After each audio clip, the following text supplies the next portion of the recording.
Lord, YouTube.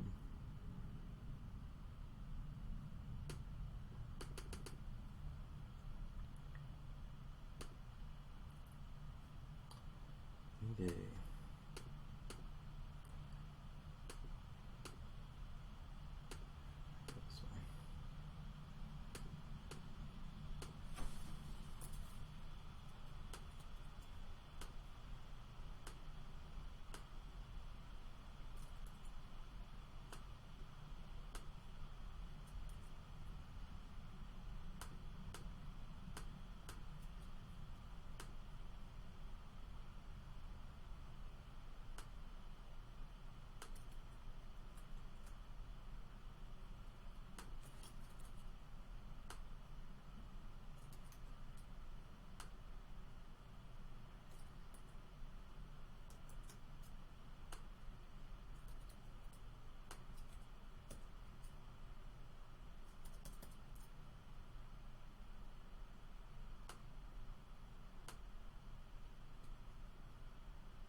Alright, DIYers.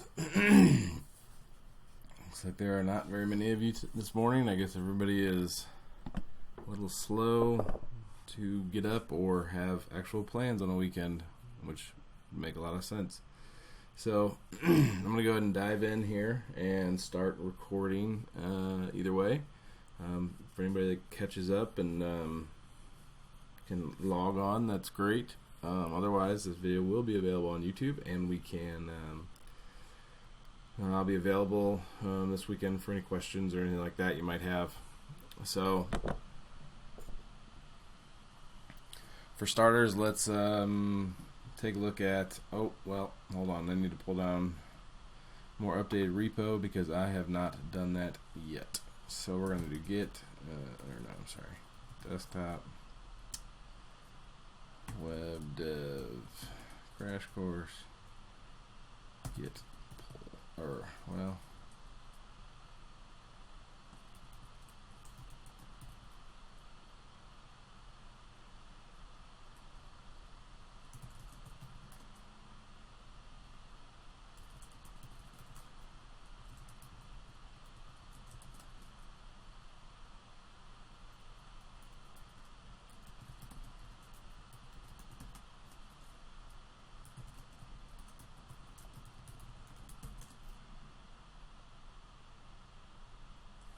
all right.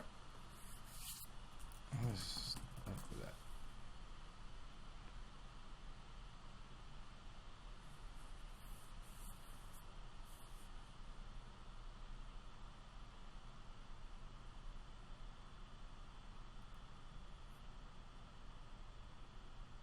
Yeah.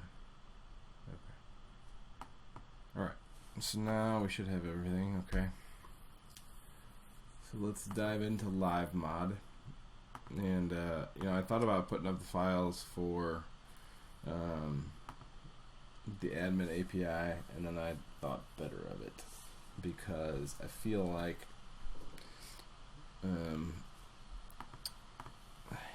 me just posting up some files probably wouldn't help you guys very much. So we are going to go ahead and snag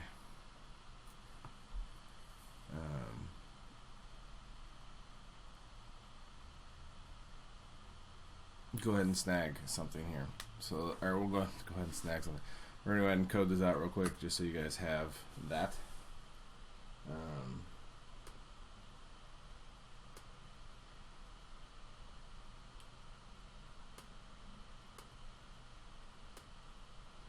Alright, so let's go ahead and throw our model over in here.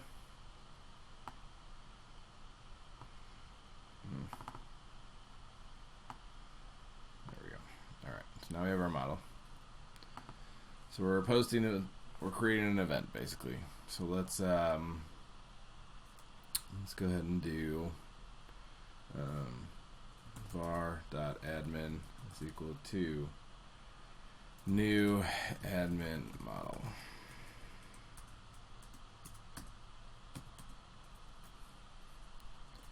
Okay, so we're going to say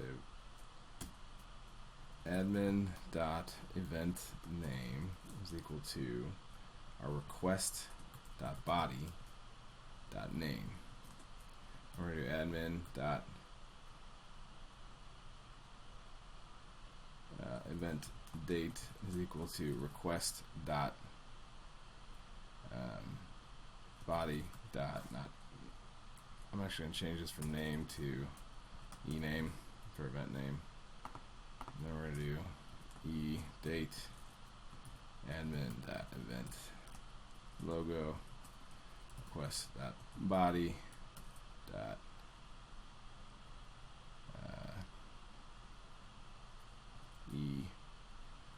logo admin.event image equal to request.body.image admin.event description request.body.e and then is admin.is moderated is equal to request.body.moderated.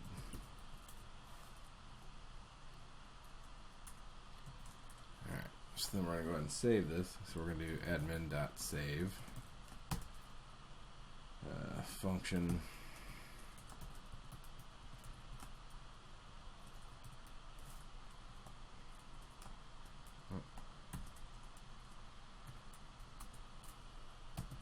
if error response.send error.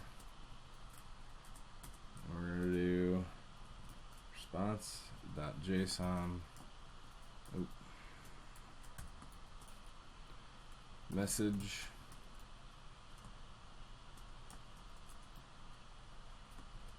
beer added what event has been submitted.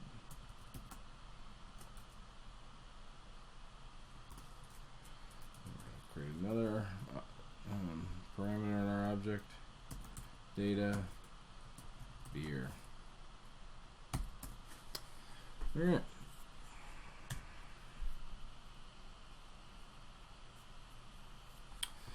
So that should be done there. Nothing to worry about there. And so now we're going to get our event. Very similar to what we did yesterday. So we're going to do admin model dot find.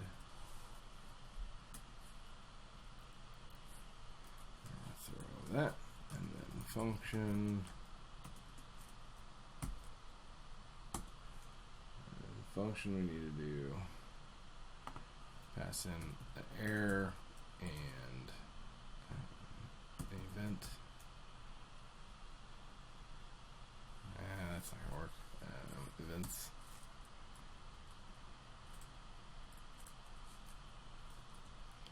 Okay, so we're gonna do this a little bit differently because I think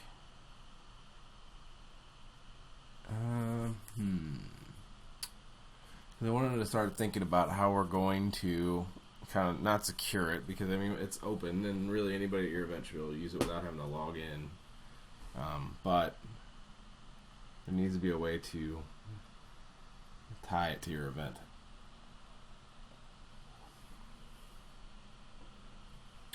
So I think what we're going to do is we're going to do event ID. And that's just going to be a string. Save that. We're going to do admin.event ID is equal to request.body.eid. Okay? So, and I'll show you how we're going to use that here in a minute. But it's actually how we're going to find our event. So, whenever we're getting event details and things like that, we're going to basically pass in, if we go back over to our server, oops, if we go to our server and we're trying to get the event, so we're actually going to separate these out like we did a minute ago. So I'm going to copy this, admin,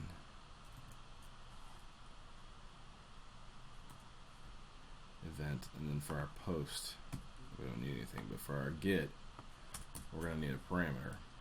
We're going to do event ID. So that way, if you guys ever wanted to do anything with this, which I wouldn't blame you if you didn't, we could set up one server and have multiple live events running on it without any issue, because they would work off of that unique identifier. So let's go ahead, jump back to our admin controller. I'm bringing that beer. Man, it's been a long day or a long week, I guess. Event. No, admin. Tripping. All right.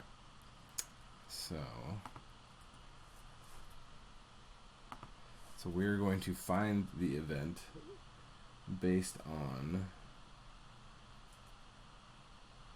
the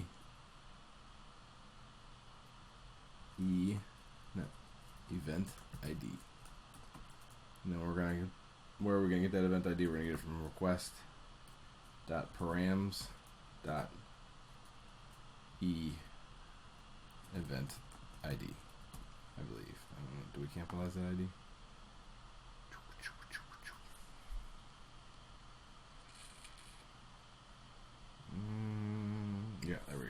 it's not. So we did it right. Okay. So you've got event ID. Okay. So we're going to do our if error response dot send error.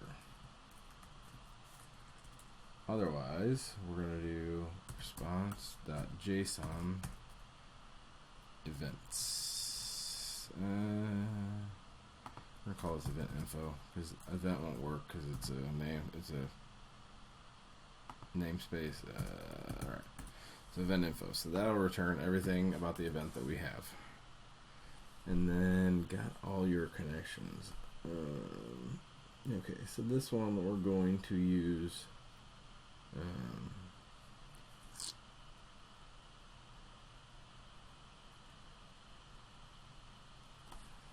This one we're going to actually use to send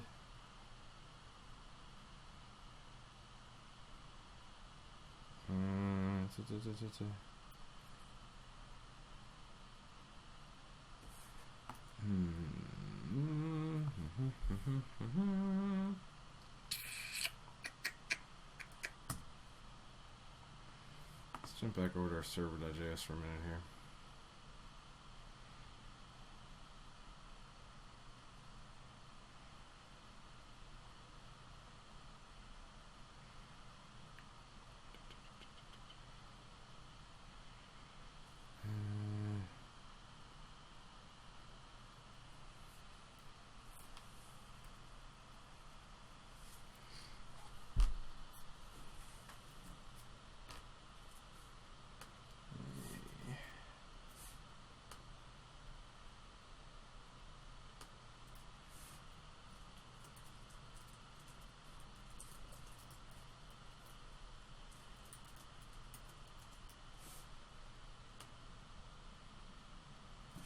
Alright, so I think how we're going to work that is we are going to change that up a bit because I want that to actually just be a part of the page and not necessarily our route.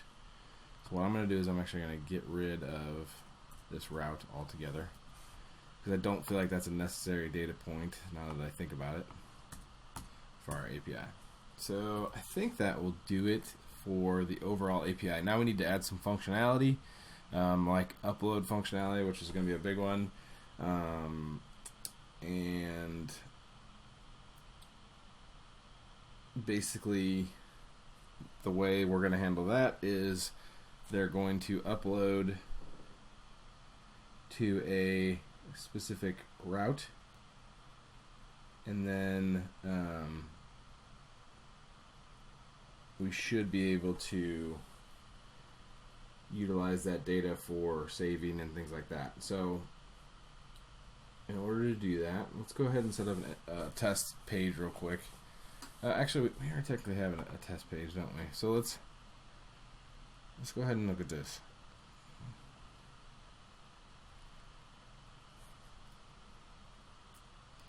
So I'm going to throw, I know we have a bunch of fancy stuff on here, and we are going to include that eventually, but I'm going to go ahead and throw a div and throw just some styling on it. I'm just going to say with 100% display block height 300 pixels, doesn't really matter. And then in this div we're going to throw our test form in there. So we're going to do form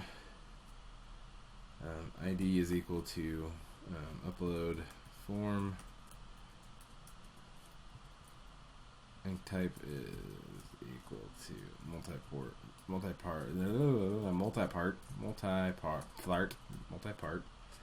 form data.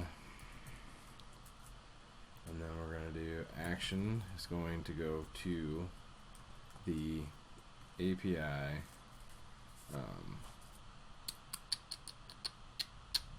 it's not going to be, what do we call it? Image, I think? Yeah, just image, right? Make sure. Yeah. Yep. Actually, let's go to API image. That works. And then we're going to do, I'm going to close this because we're kind of done with that. And I'm going to go back to one whole screen here. Oh, alright. Action is API photo, and then method is post. Alright. And that should be all we need for that. So then inside this, we're going to do an input type is equal to file.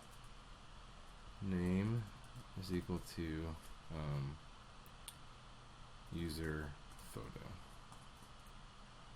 Right? Okay. Then we're going to do input type equals to submit value is equal to upload image, and name will be submit. Now this is just going to be what we use to test, and then it takes a little bit of functionality to kind of have that a little bit of extra JavaScript and things to kind of make our pretty upload form work correctly. So we will end up needing this, I believe. So we will need an actual file upload thing, and we'll just kind of hide it off screen, and we'll access it with JavaScript so we can use our pretty functionality without doing anything too crazy. So, alright. So now we have our form built. So now let's jump back to our server here. And on our, we need to request one new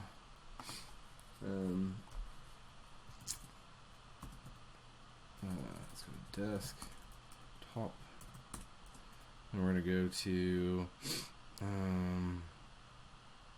web dev crash course. So we're going to go to live mod, and then server.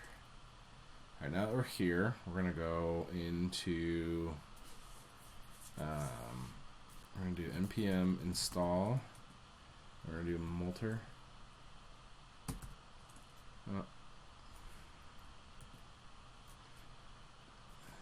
Npm install multer -- save.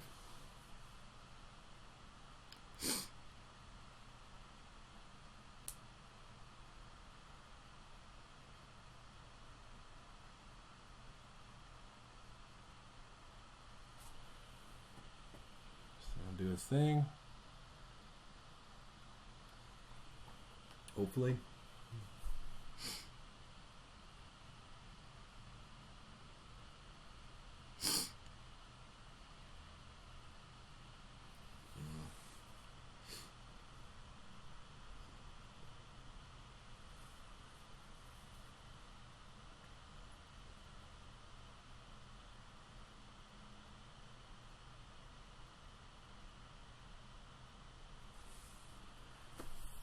Come on.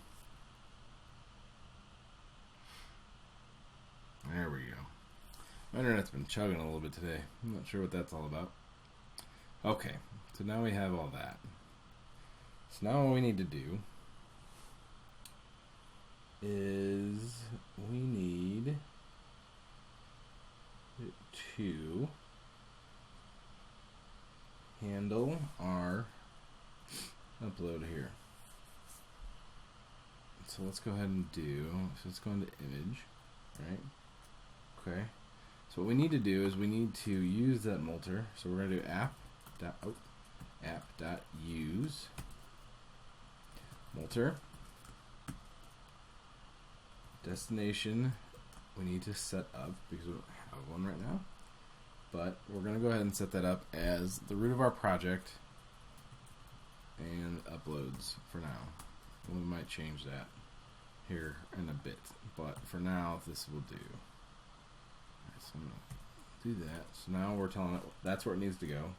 And we're going to have a rename, and we're going to have a function that deals with that, and we're going to call it field name and then file name. And we're going to say return file name plus date.now. And so what that will do is that will take the file name that was given on the file, and then it will throw a date.now, which is this big UTC function. So let's go ahead and save that, and then we're going to add another function, which is going to be on file upload start. I'm going to say function file. I'm going to say console.log, because this is basically just going to say original name plus is starting. Alright. Oh. And then we're going to do one more. It's going to be on file upload complete.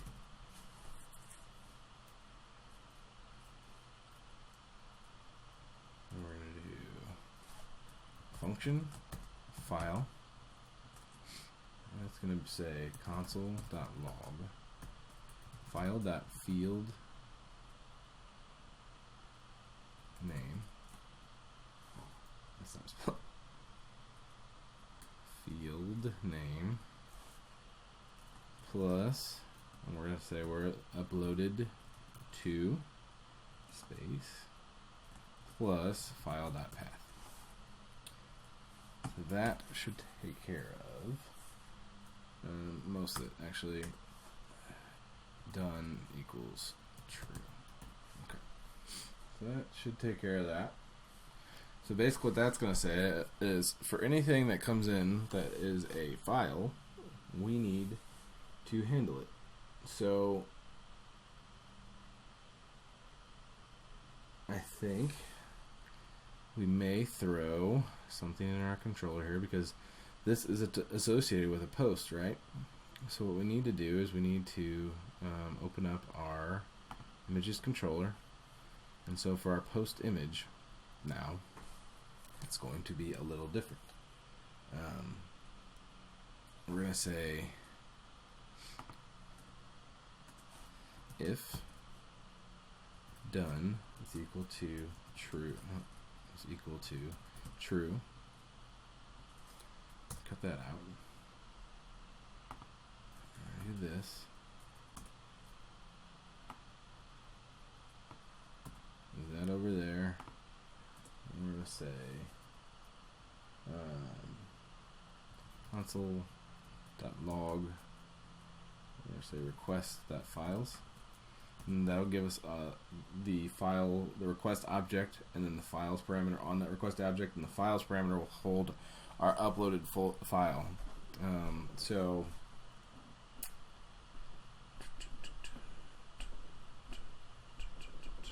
then we're going to send our normal response, but the one thing we're going to change is instead of getting this image path from the body, we're actually going to get file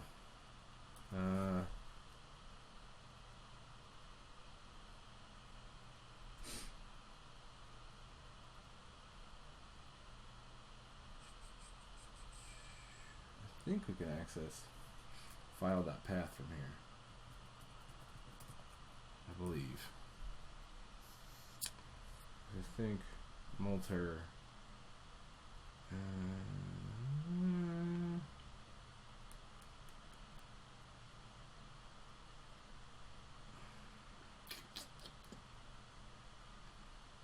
yeah, I think we can get file.path because we can get done from this function. Yeah, I think that'll work. Okay. Because we're accessing done. Yeah, because, yeah. Yep, this should work just fine. Okay. So what we're going to do now is we're going to add to our form just a bit. And we're going to say, well, we brought title, description, and uploaded date, which that should just be date.now. Alright.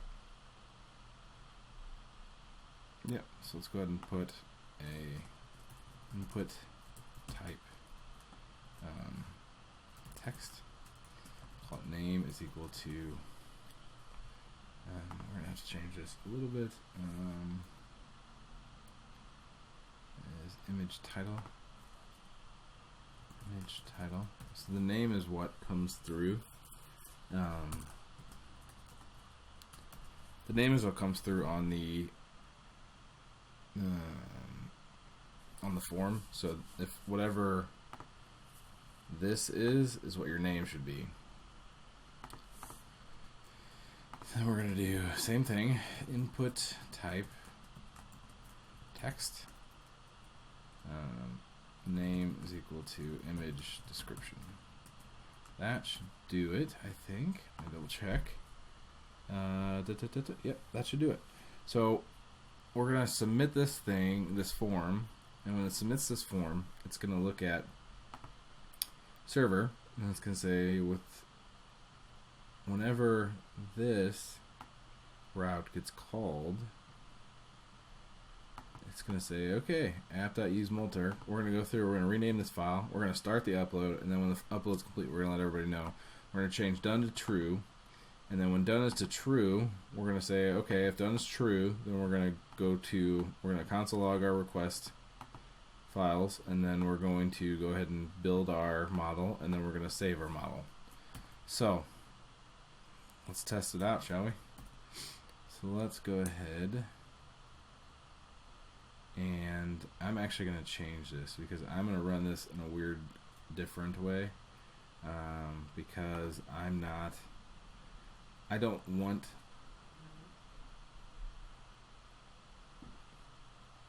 the server. This is going to sound crazy, but I want the server to be its own independent piece. So, and I'll show you what I mean by that. So, I want the server and the API to be there, and then I want the website to be out there doing whatever it wants to do, if that makes sense. So it doesn't matter what server you set your website on, you're always going to have that API accessible. So we could do it all in one, but then you're talking about there's a possibility of having to, you could have streams crossing, all that stuff. There's ways to do it, but for this part of the tutorial, I think we're going to just keep it separate. So I'm going to change this from just API to HTTP localhost 3000 API image. Just so I don't have to, because eventually we will try and make this one, but right now we're just going to keep it separate. Okay, so now let's do node server.js.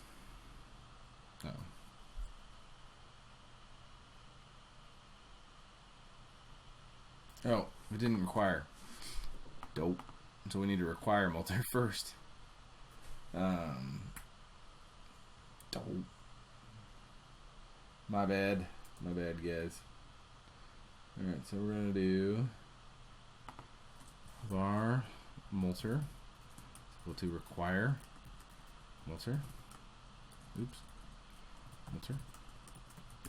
Alright. Now, beautiful. Okay, so it went ahead and created our uploads folder for us. There's nothing in there now, which is cool. So what we're going to do is we're going to open up desktop, web dev, crash course. We're going to open up live mod, and we're going to open up upload.html. So now you'll see we have this extra little field down here just for the sake of things. So we're going to say title is test image upload. The description is we are testing our image upload functionality. Now we need to choose a file. So I'm going to grab the crash course day 6. We're going to upload. Uh-oh. File is not defined.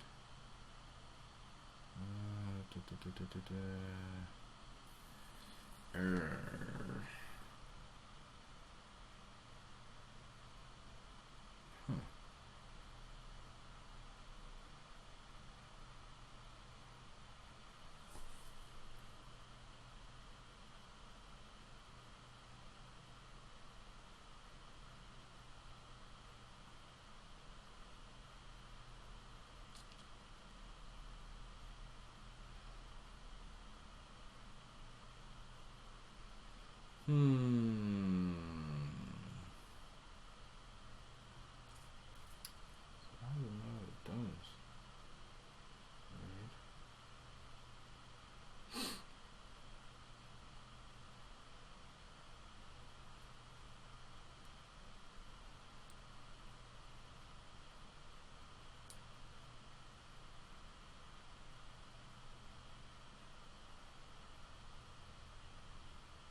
Interesting.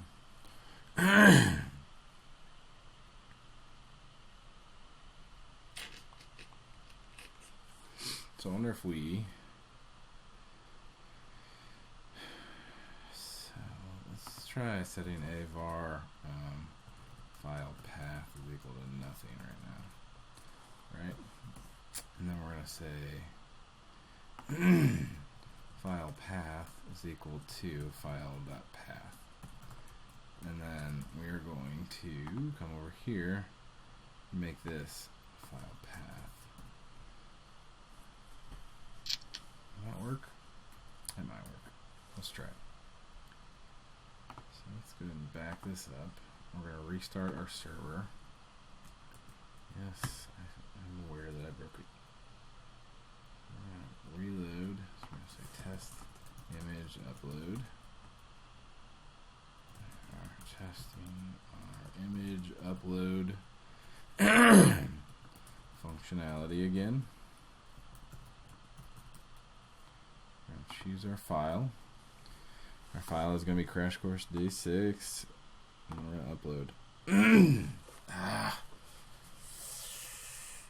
Oh. Okay. Alright.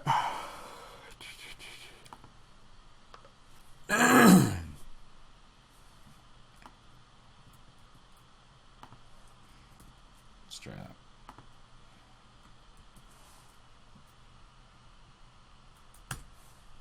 Let's give this a shot one more time. Yes, it is.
See if we can't. I'm intrigued by why that's not console logging out. Oh, it is.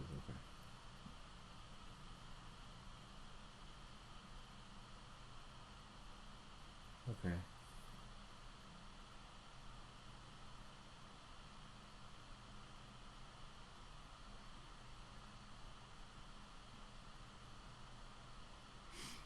Okay.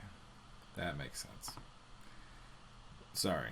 I kind of lost track of what I was doing there. So let's go ahead and redo this. So we need to cut out all that crap I just added. So let's get rid of this file path. Save that. Let's get rid of this file path. Rid of that. Okay. So our image.js. So we're going to pull request.files.user photo, and then we're going to do user photo, and we're going to do path. That should give us everything we need now. And yep, okay. So let's give it, because we have had uploads go in here clearly. I'm going to delete those. Okay. So let's go ahead and quit our server. I'm going to reload our server. I'm going to come back here, and we are going to try this one more time. Test image upload. We are testing the functionality of our image upload. Choose the file, crash course day 6, and upload. Image was saved to the database. Here's the information, and here's all the stuff. So now, while we're at localhost here, let's do images. Now you see all of our images here, including our newest one, which is our crash course day 6 image description. We're testing our functionality of our image upload, and image title is test image upload. Perfect. So we have an ID here as well. So we have done everything we needed to for our image upload. So the question is there any way for us to upload a video? And the answer is yes. Technically, the file upload should be able to work with anything. It could be a zip. It could be an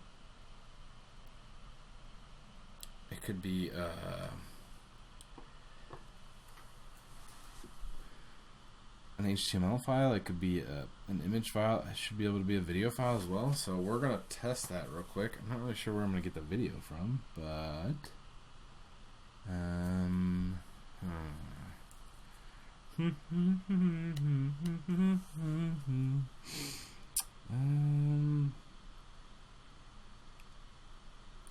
see if we can do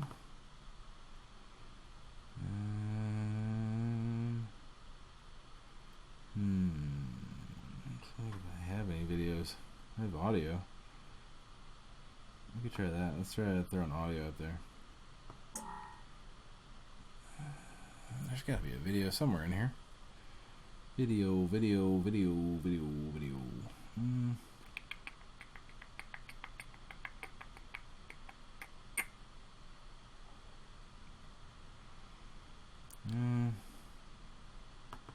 Let's do this. Let's see if we can't find what is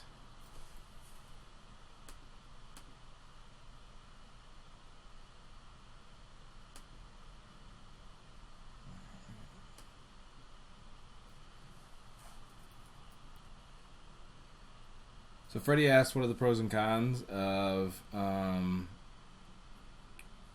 the API versus server separate, and is it okay to keep them separate in a production app as well? So yes, it is. If you think about the Facebooks, the Twitters, all that, they're probably not separated. They're probably together, but if you're looking at an API-centric model, which is kind of what I like to go for, because there's so many things that have to access it. Nowadays, you have your mobile apps and your websites, and eventually, if you get big enough, you're going to have users wanting to use your information in their apps and their projects. So, what I like to see is you have that API that's just the center of everything.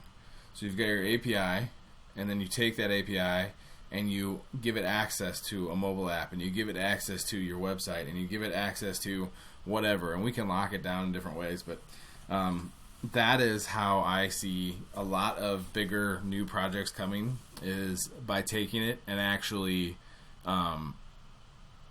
creating the API first, and then allowing everything to connect to it after that.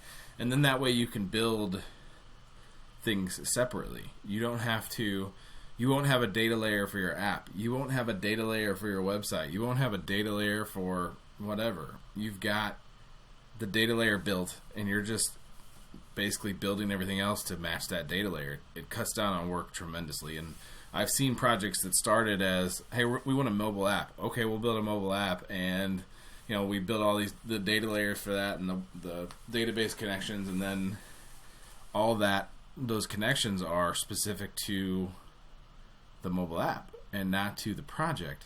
And now you have a mobile app with data connections, and now you need to find another way to write other data connections for a website that they just decided they wanted. So API-centric is a great way to go, and it also allows you, because a website doesn't take much to load, and the data does, and especially when you're talking about images and things like that, you can actually have a really beefy API server and then have nice servers for your front end stuff for your website, and that way you keep it separate. And if your website goes down, your API doesn't necessarily go down, and you have your app can still make it accessible. Your third party partners can use it. So that's typically why I would keep the API separate. But you can put it together, and I will show you guys how to put it together before this weekend is over. So I'm going to keep moving, and I'm going to see if I can find a video here real quick. So I'm going to jump over to Theme Forest. I know this is kind of weird, but I can never remember the name of their video hive. Here we go. I got anything cheap that we could download here?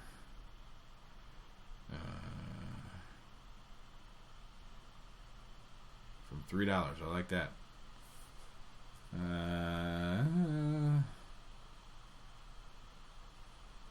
See if we got stock footage.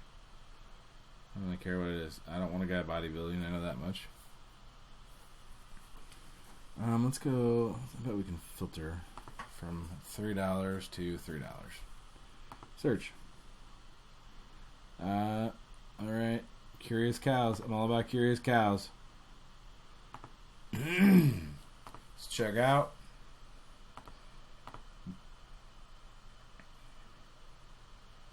Using Vado. There's my address. Anybody wants to come hang out? Check out. Download that sucker. Looks like it's a zip file, so that probably means it has a few different things, which is fine. Hide this for a second. Let that sucker finish downloading.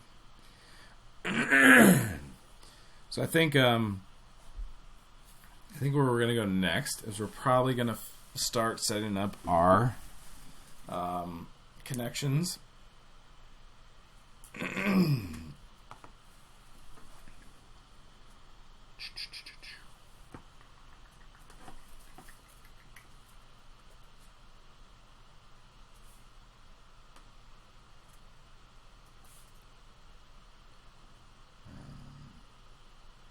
It's almost done here.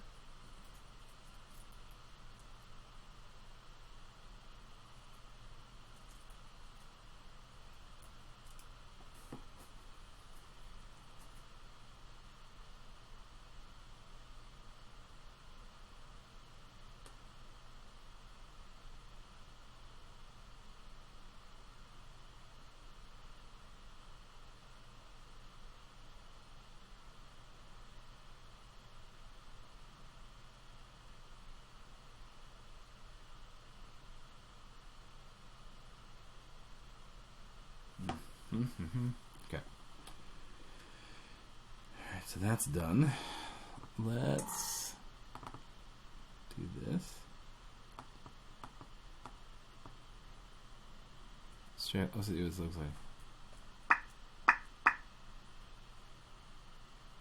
like. That is pretty hilarious. Like I was like, I know you're watching me. Alright, I like it. That's perfect. So let's bounce back to our upload page. We'll reload. We're going to say cow movie. It's a very curious cow. Let's go ahead and choose file. We're going to say cow.mov. We're going to upload. The image was moved to the database. So something to think about, and something I didn't do, right? But something to think about is that we have named a lot of our things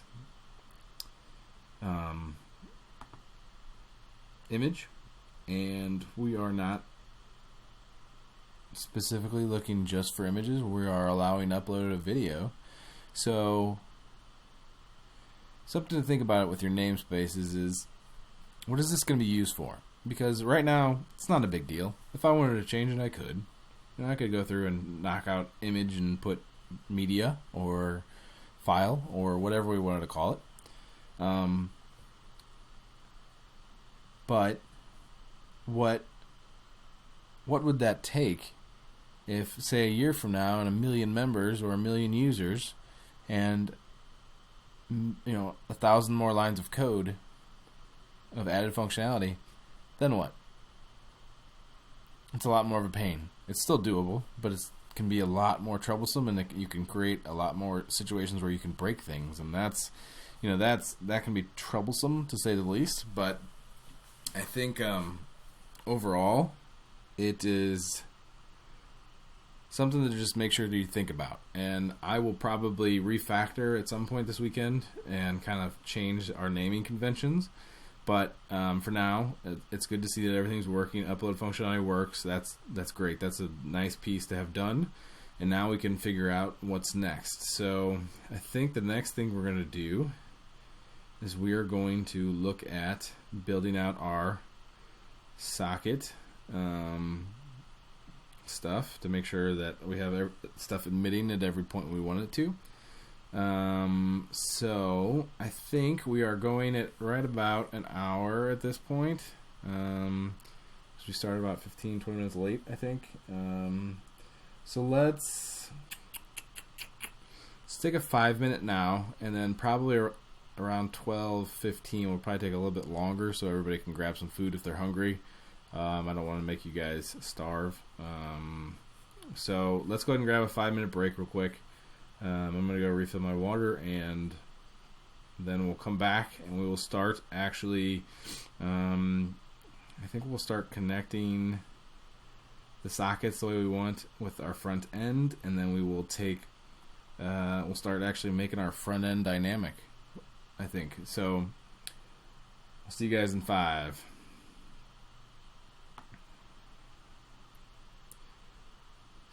Stickies.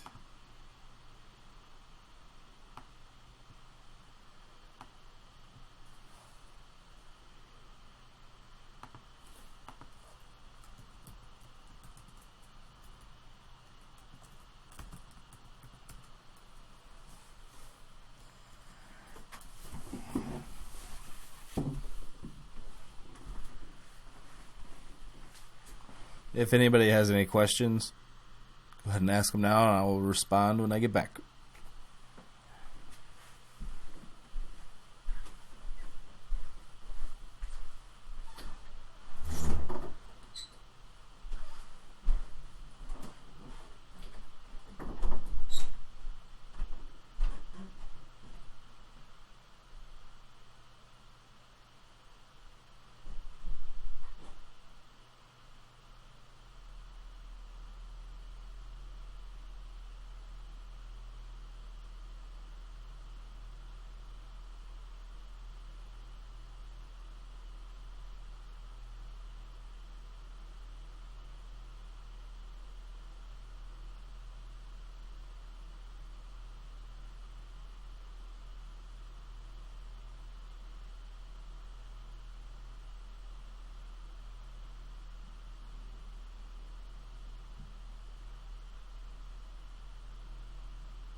All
right.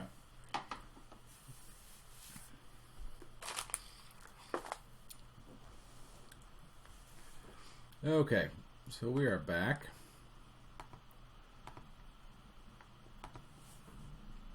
Everything seems to be working well.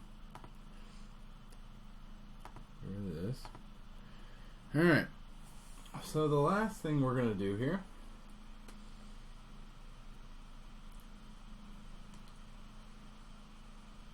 is we're going to start connecting our socket stuff a little bit more in depth and throughout our application. So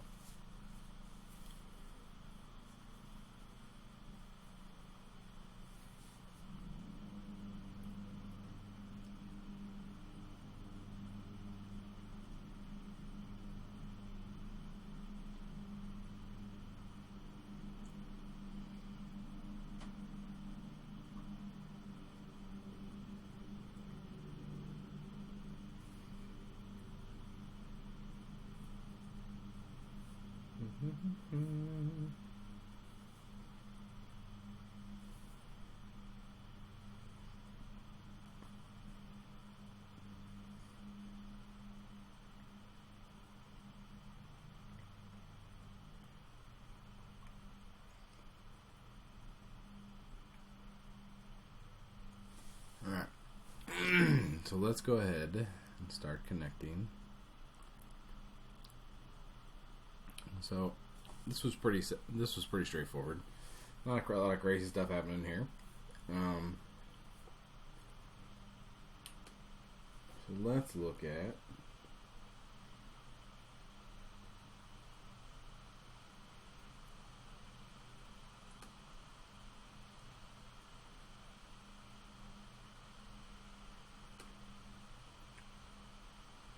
man, my computer's moving slow today. My internet or both.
So let's go ahead.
So we're actually going to, because we're going to separate this stuff out and take this, we're going to go to let's go to our index page, and we're going to scroll down to below our scripts here. We're going to drop this sucker in, and we are going to change this just a little bit. So we're going to say io.connect. We're going to say HTTP localhost. Oops. Oh, what happened there? Did I forget something? Yeah, I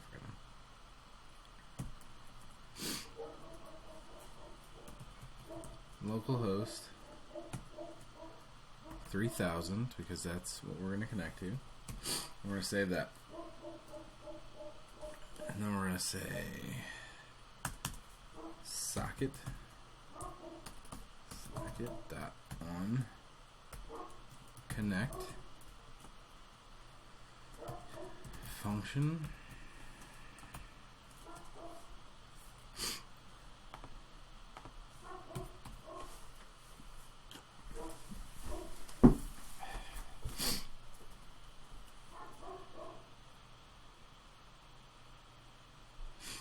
we're going to do socket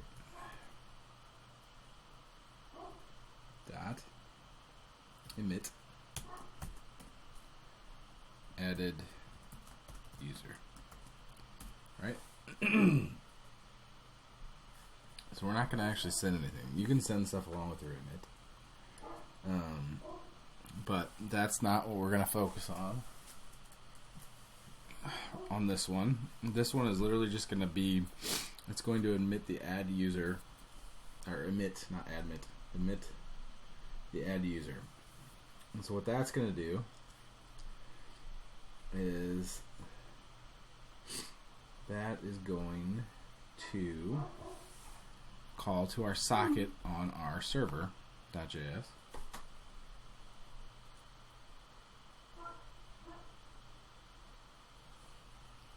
They are, let's find our socket. So we've got our connection. So this is basically saying on connection, do this or that. That's great, and that works. But we're gonna do. So we're gonna say socket dot on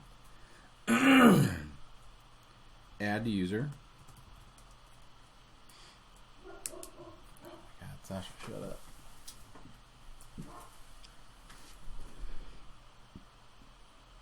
Socket dot on add user.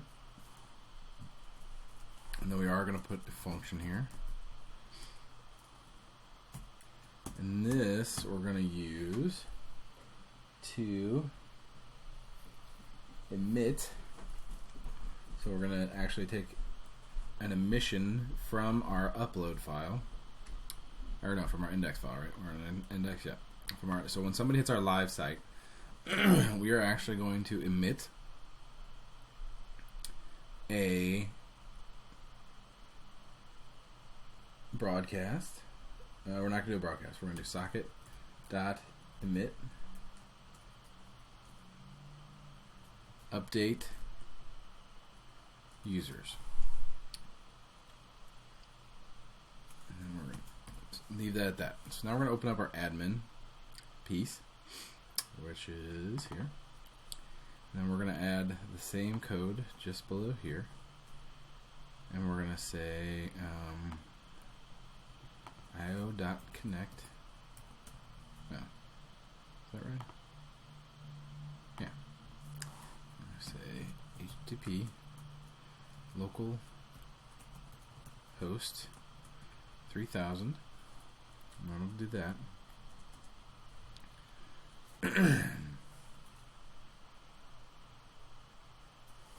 We're going to say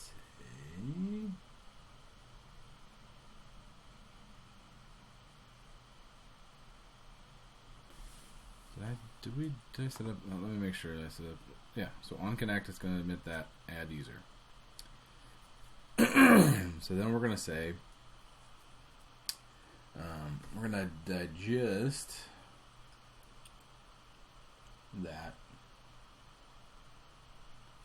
So we're going to say socket dot on, and we called that. What do we call that? What do we call that? Dot update users. Update users.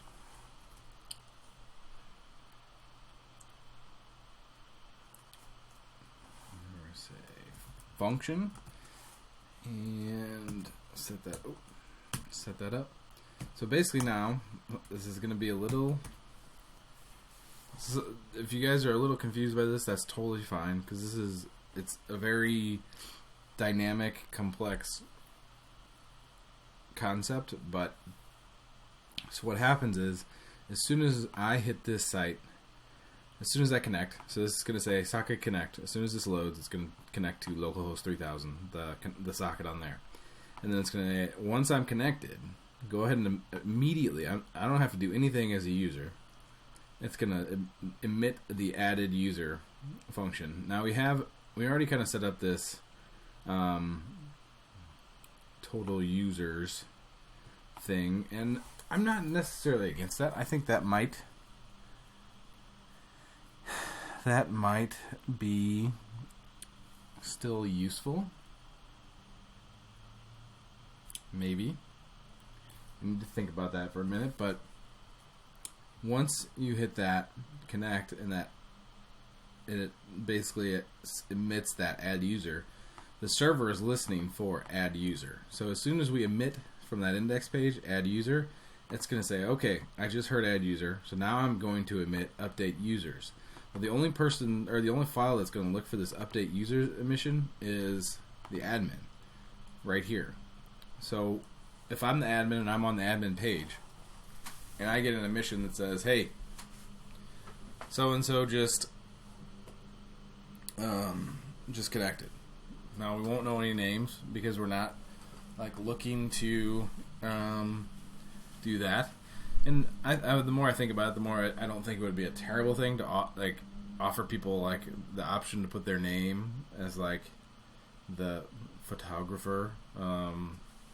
But for now, we're gonna operate under the assumption that we're not going to do that. So we're going to say update users. So basically, when this happens, we need to do something on this page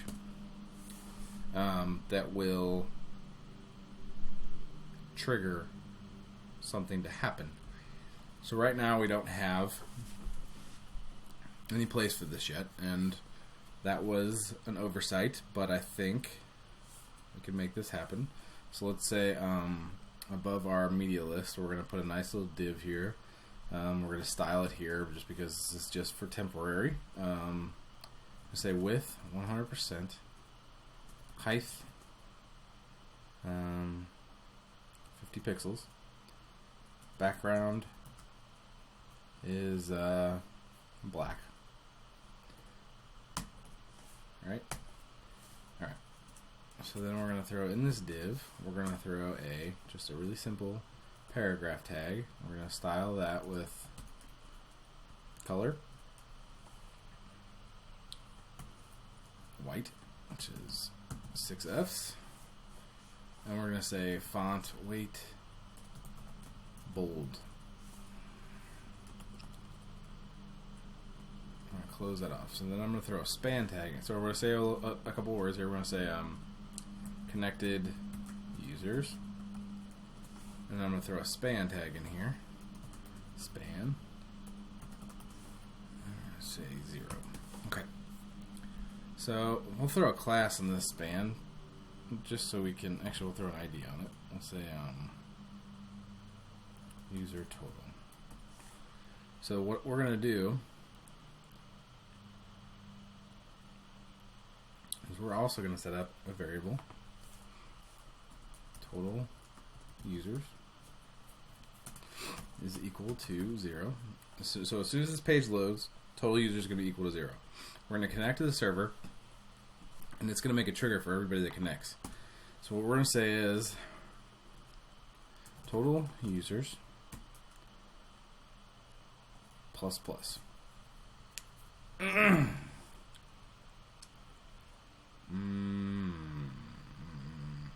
Interesting. So I know initially I said, you know what, we're not gonna do this, but I think we are gonna do this. So we're gonna say action is what we're gonna pass in. So let's jump back to our server, and we are going to say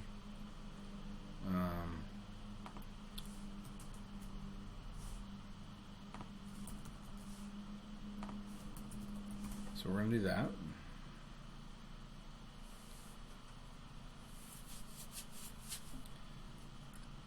And then we're going to come to our admin.js,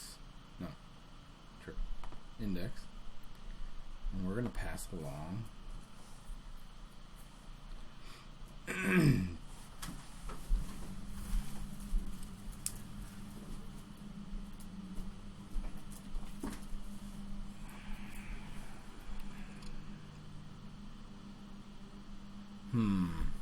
how do we want to handle this?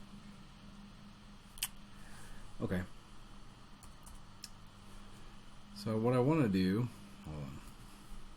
No, you know what? Now that I think about it, I think I'm going to bounce back here. So we're not going to pass this action on. We're actually going to handle this a little bit differently. We're actually going to call this, we'll do update users, that's fine. We will pass one here, and it's going to be add. And then here, we're going to emit the same thing, and we're going to say remove. So this way, let me get rid of this total users. This way we still have everything we need here. So let's go here. So now we're going to have to take this action, and we're going to say if action is equal to add, do this, else do this. So if it's equal to add, we're going to go ahead and add a user to total users. Otherwise, we're going to subtract one. So that should take care of that. And then as soon as this is done, we're going to say $, let's find our what do we call that? We call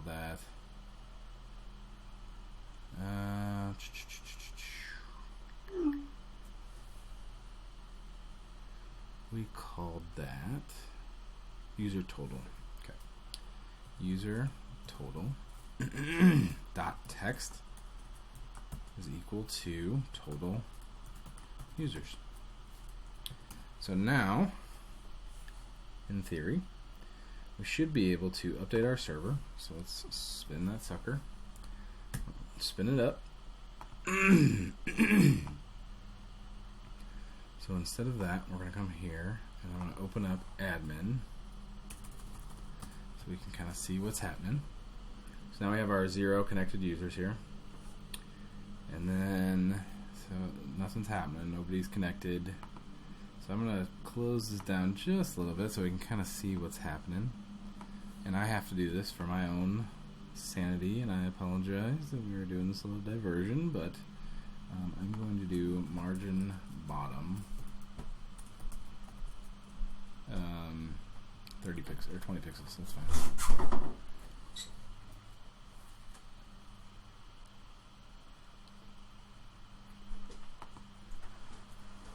go. Now I can actually like survive.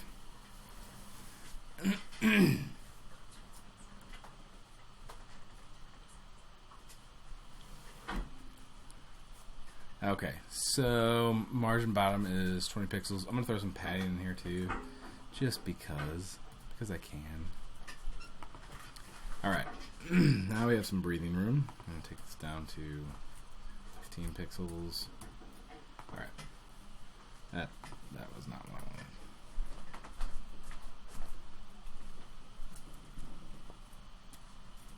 wanted. Okay, so let's save that. That still sucks, but let's go to 10. Oh, it's getting worse. What is happening? Oh, no. Oh, I'm gonna bounce back. That wasn't terrible. I'll leave it at that. Yep, that works. Okay. So now we're gonna open up a new one here. Take this same code, paste it here. We're gonna go to the index file. Everything saved? Alright, let's give it a shot. Grr. What happened?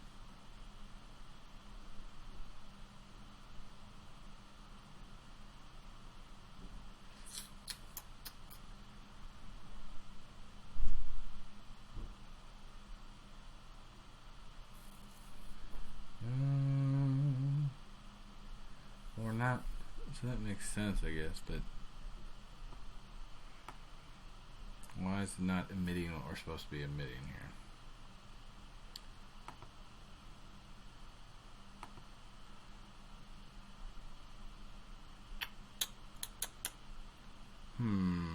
We're connecting to localhost 3000. It's connecting because it's triggering a connection. Let's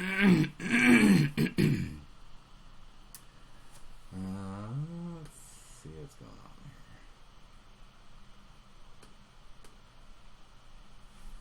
here. Okay, so we got added user. Let's look at our server. Add.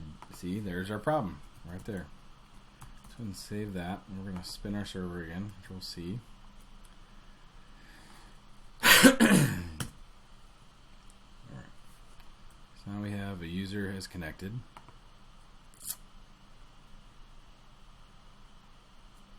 Oh, we have. Yeah, so we're connected. So we have multiple things happening. So we have a users connected on admin, which is why we have both.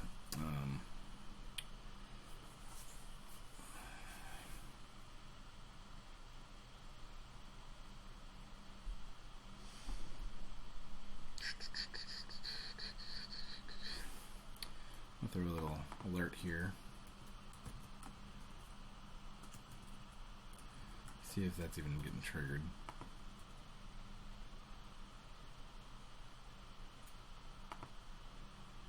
Hide that for a minute.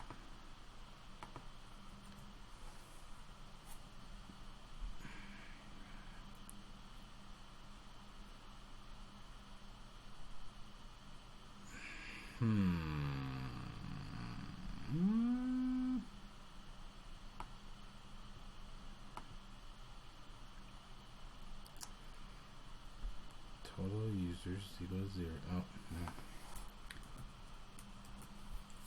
That. Let's make sure that I didn't jack up the emission here. Update users.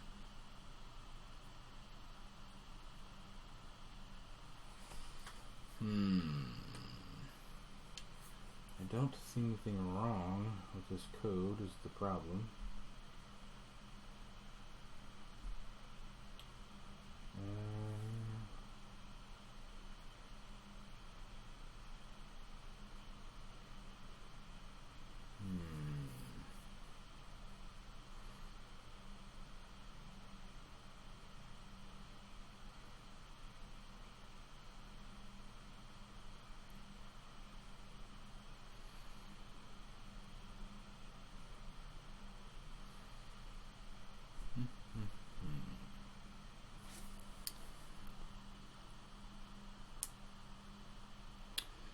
funny is I'm not getting any errors.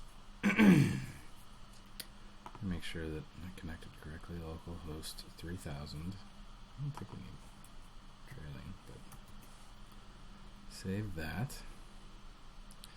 Let's make sure there's no errors here. No, we're clean. So, got lots of users connecting, disconnecting here.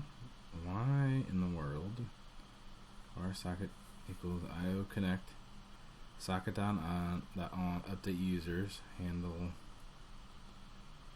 that? That looks right.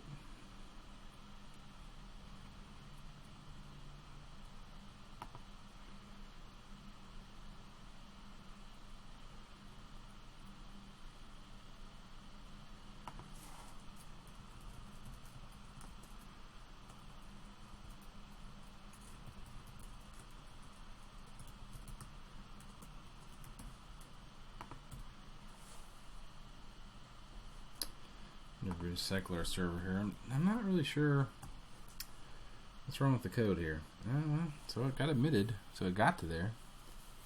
I wonder if it's not liking. Okay, let's try this. Let's try something different here. Let's do emit update users, and we're gonna just emit something different. Remove users, just to see if it's the way I'm, because it could be the way I'm structuring that call, I guess, but you know, it doesn't feel like it is. So let's go ahead and do this, and we're gonna do remove. Is that right? And I'll probably have to cycle my server, but remove users, update users. Yeah, that's fine. So instead of doing all of this, we're just going to take all of this out, which is a fine way to do it too, but I was hoping we could do it with one emission. I think I just probably have my syntax jacked up. We were this action, so we're not going to send that. Save that. And we're just going to get this and this. Alright. Okay, let's try that. Let's go ahead and we'll cycle our server real quick. Alright, so user has connected.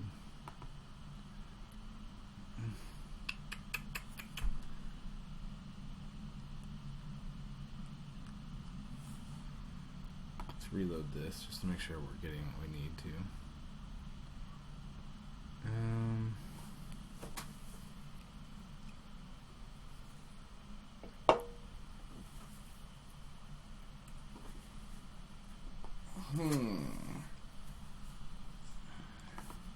Let's try something here. Let's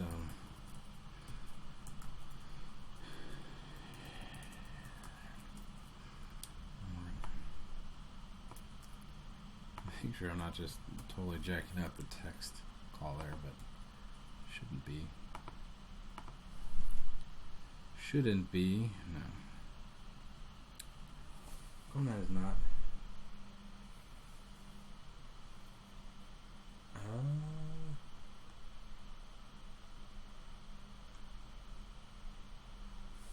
Maybe that's the problem.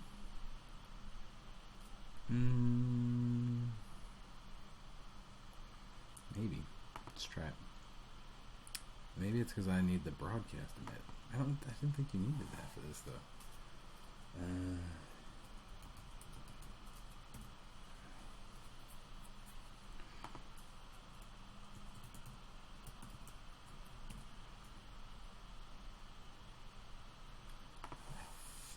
You didn't need that for this, but alright, so we got the Node server now. Okay, I think we're starting. Okay, alright. So it is the broadcast event we needed to do. Okay, well, alright. So now we have one user connected.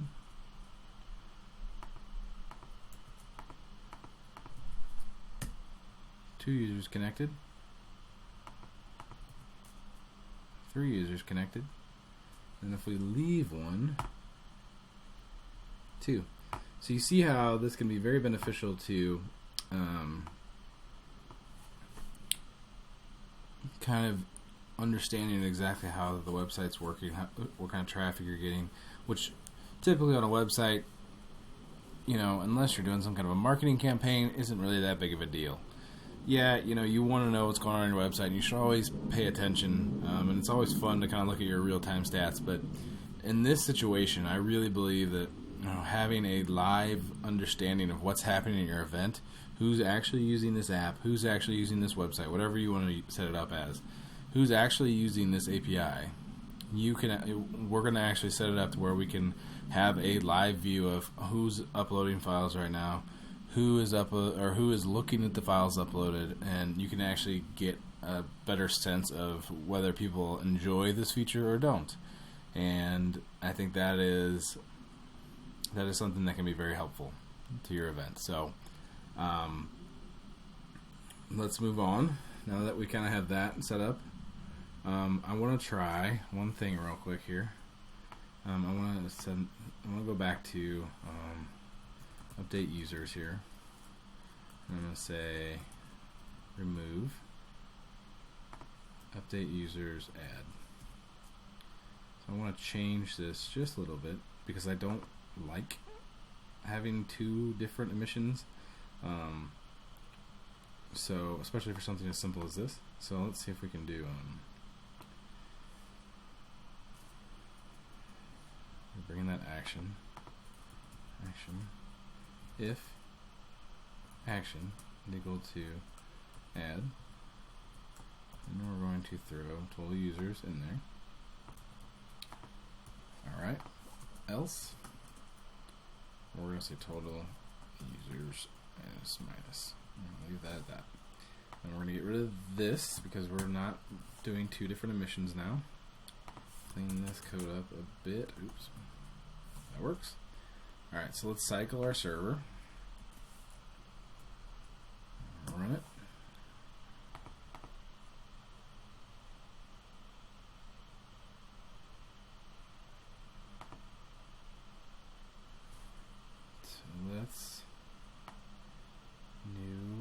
Let's check out recently closed. Let's check out event live feed. Boom. Perfect. So now we have one emission, and I will walk through this here in a second. Let me double check and make sure that this is actually working. 2 users connected. 3 users connected. 4 users connected. 5 users. Oh, well, that didn't work out. Although Vuza is a great website, if anybody wants to laugh. And we're going to disconnect.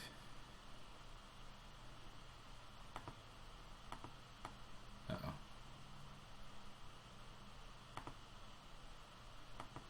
What's happening? What is happening?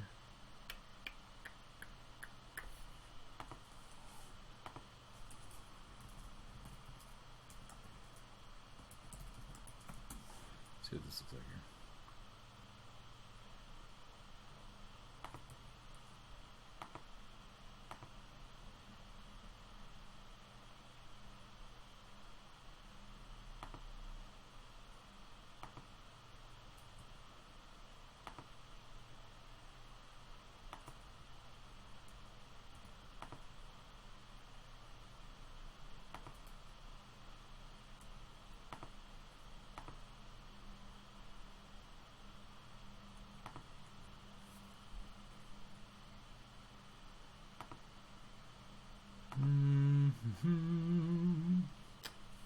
Disconnect update users. Huh.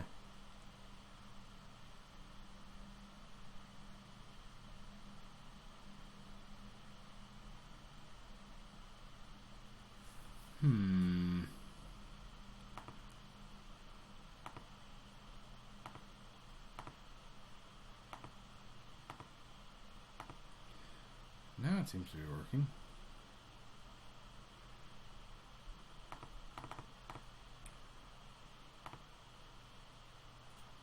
-2. Heh. Yeah, that's not really what we're going for.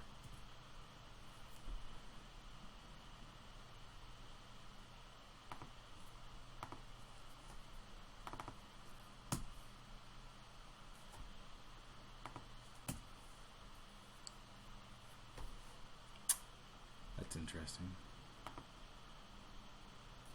So I think we do need to keep the total users on. Because I was thinking that it would... Yeah, that makes perfect sense actually, because it's not...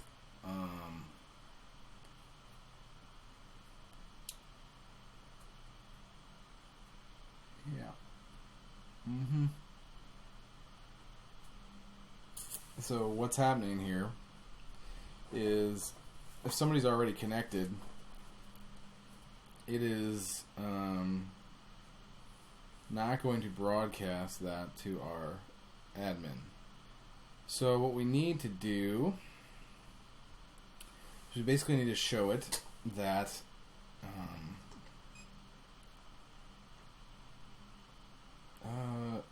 I got an idea.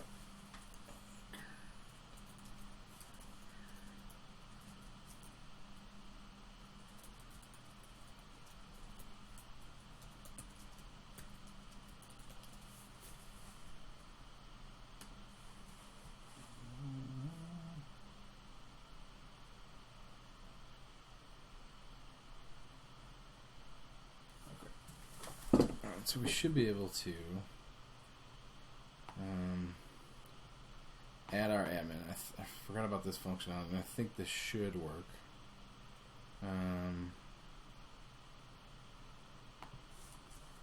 Socket.onConnect. We're going to do function, and I don't think we need to bring anything in for that. Yeah, okay. So we're going to do socket.onConnect. We're just going to say total users is equal to, what am I doing? Which is equal to io.sockets.clients.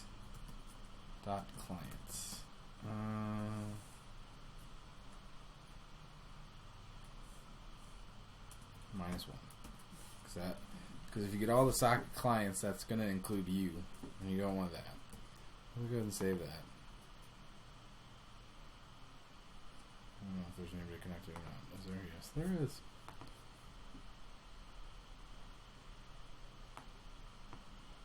Okay, we need to get rid of that -1. Save that.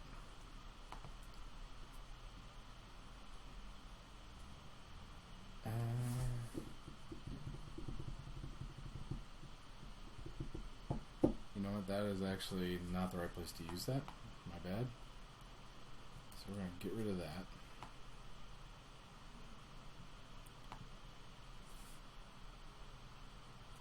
We're going to do socket on connect. We're going to emit socket.emit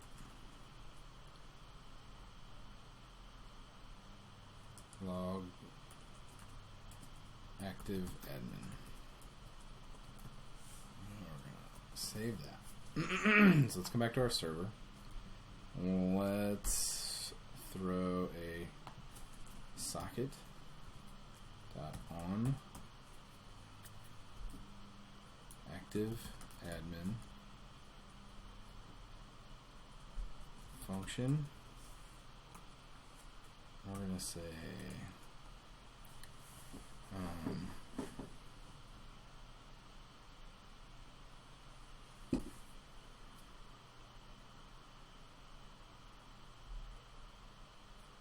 emit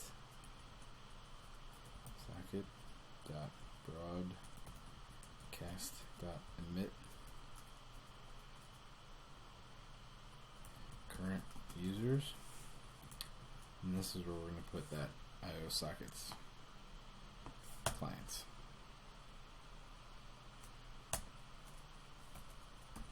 So let's see what that looks like, and then we're going to come here and we're going to say socket on what is it? Current users, is that what I called it? Current users, okay. Current users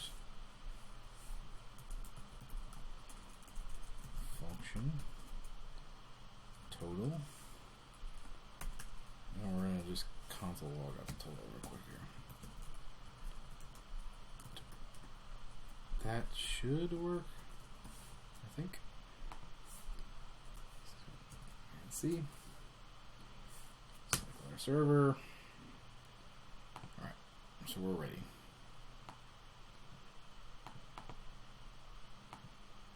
Inspect element. Undefined. Did I not update that file? Did I not save that file?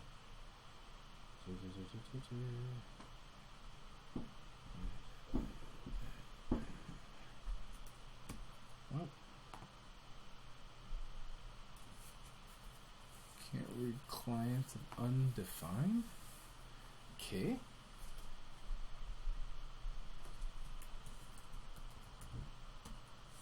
Okay. So this has to be happening on our server.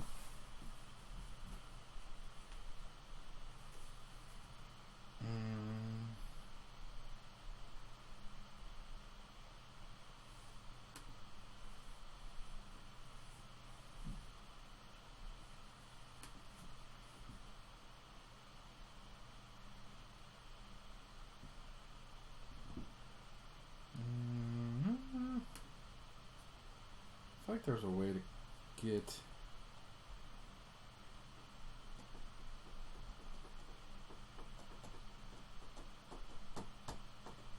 okay, so we're gonna have to do it a little bit different, but that's fine.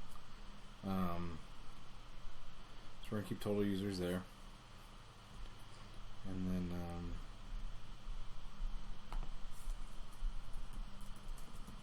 total users plus plus. And we're going to do total users minus. Okay.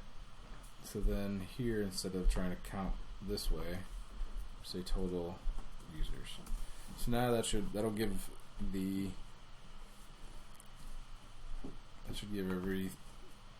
admin the right amount of information when they first log in, because it's not going to reconnect everybody when an admin logs in. So what we need to do is start our server back up and look here.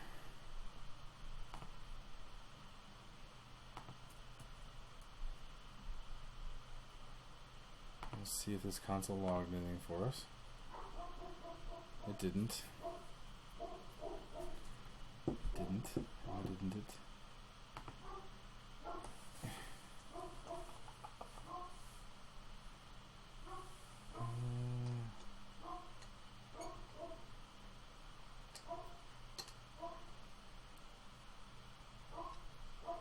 That's true. That's a valid point.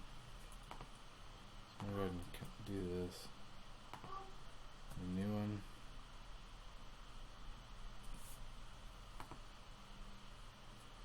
We're going to reload this. Bring us there. So I'm going to connect. Should work fine. I'm going to connect one more time. Should have two now. Okay. So inspect element.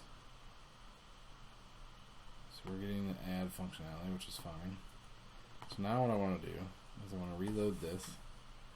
And I'm hoping that when I reload this, it should give us the entire, or we should see a console log of how many connected users we have, because we have 2 connected users to the server.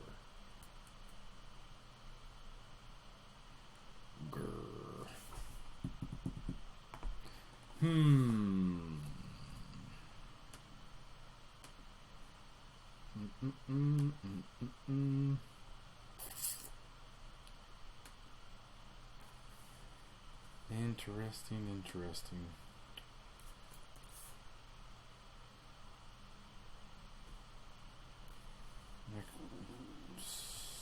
Spelling everything correctly, I guess, is the first question. On connect, socket.emit. That looks right. On connect, socket.emit. Yeah, that looks right. So this should say on connect, emit active admin. So then on our server, when it catches active admin, it's going to say function socket.broadcast emit current users, total users. Did I spell current users right? Yes, I did.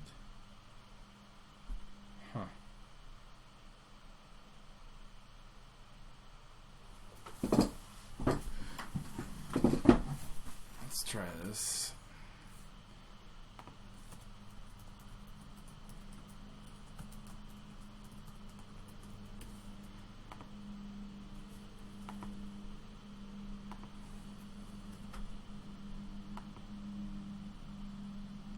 It's just not connecting that. It's not connecting that together. So on active admin socket.broadcast.emit current users is equal to total users.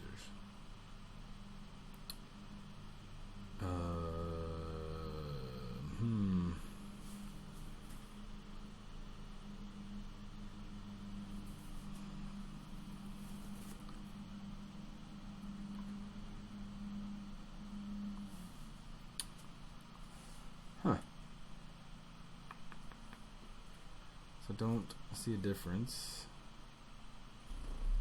there. I don't think we need this action anymore.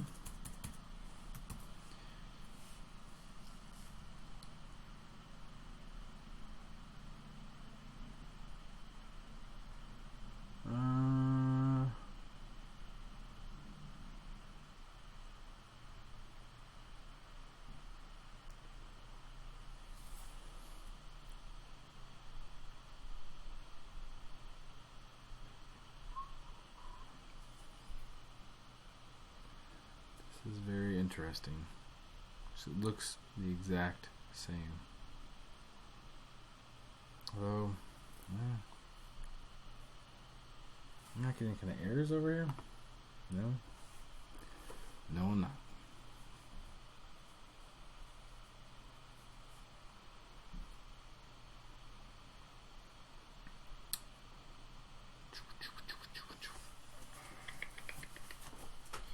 Alright, let's check this out.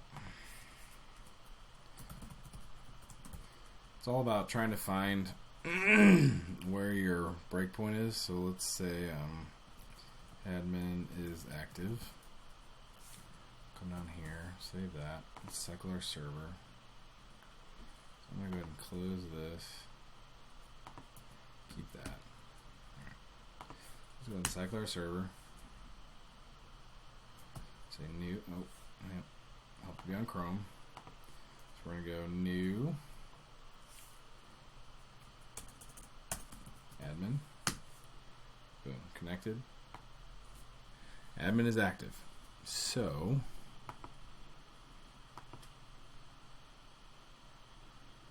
why is there no console log happening there? This is the question. Active admin. So it's console logging that the admin is active. And it's broadcasting the current users.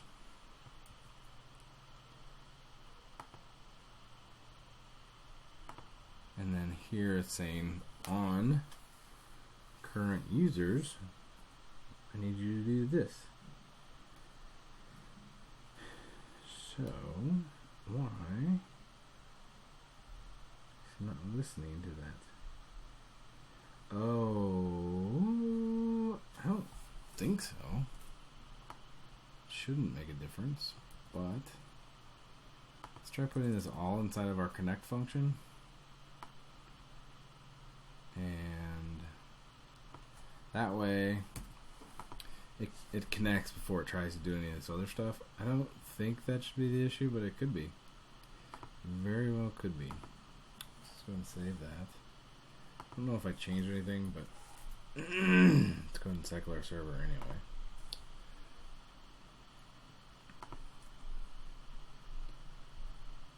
Admin is active, that's good.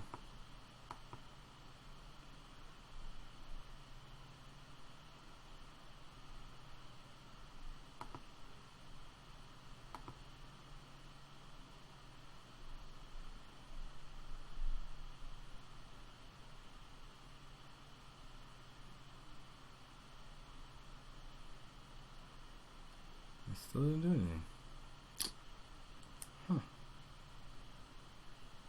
Interesting.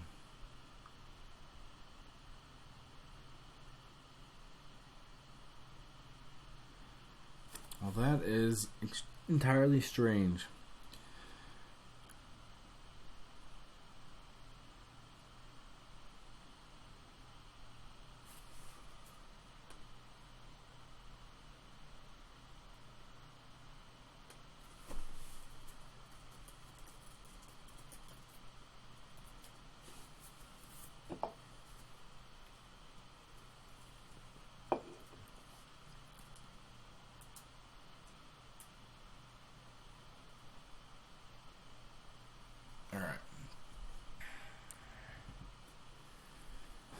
I'm just trying to get this to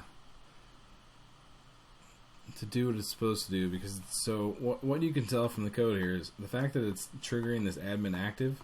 That's what this console log is. So it's receiving our broadcast or our emission that says, hey, the admin is active. So when we log in, it's going to connect and it's going to say, okay, submit this emission first. Done. Let's do this.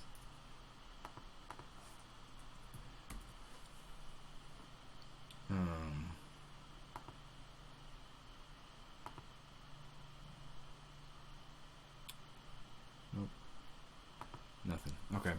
So basically what's happening is when we log in as an admin, we're emitting that, which is basically a broadcast or a message to our server that says, hey, an admin just joined the page. So our server then, if we jump over to the server here, our server's listening for on active admin. So whenever it hears this, it's supposed to do an admin is active, which it does. That's what we're console logging right here. And then it should broadcast this emission. So I'm going to try getting rid of this variable that goes along with it and see what that does. So I'm going to close this cycle.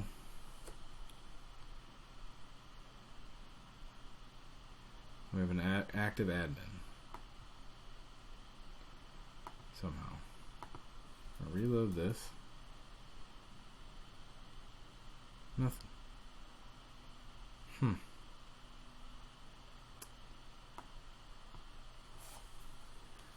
Well, that is strange. That is very strange.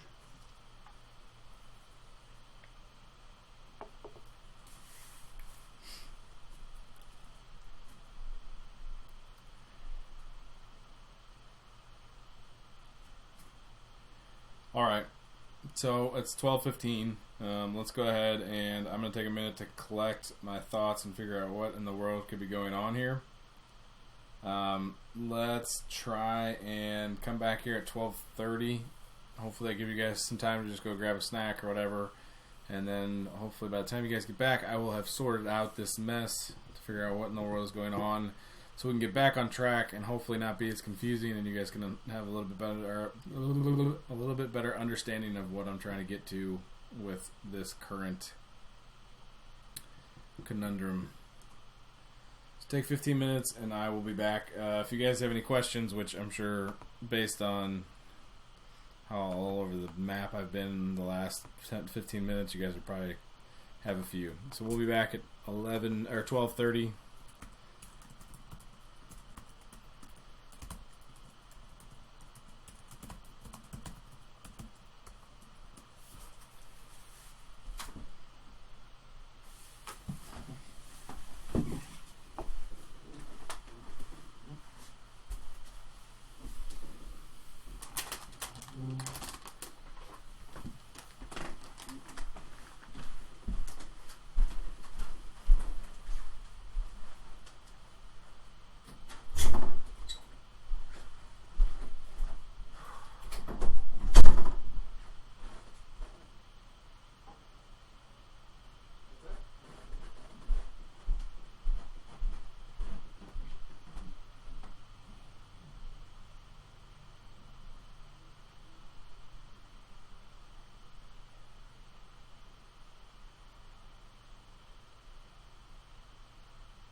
right.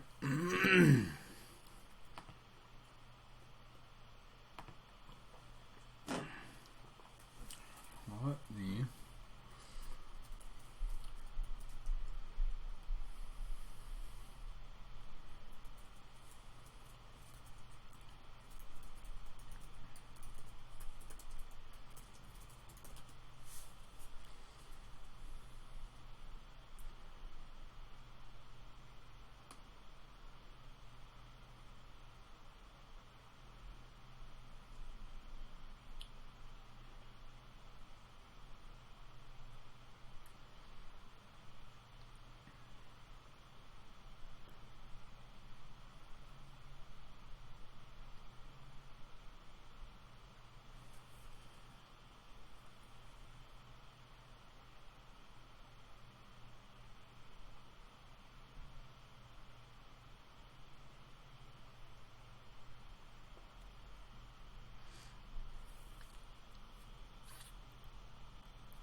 Okay.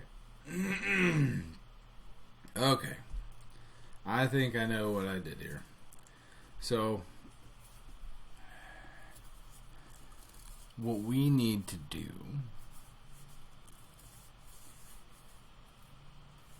Alright.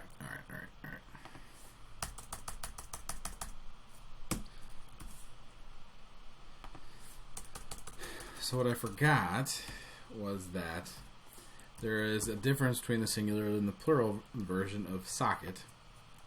So, if you do socket.broadcast, it's going to send it to all of the sockets except for the one that just connected. So if you have 3 people already connected to your server that are not admins, and an admin connects, and you do a socket.broadcast.emit, it's going to skip that admin. So, vis-a-vis, what we need to do is do sockets.emit, and what that will do, it will send that emission to everybody. All of your sockets.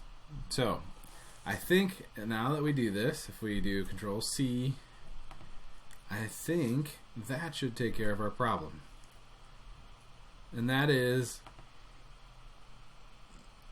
let's see if this works here.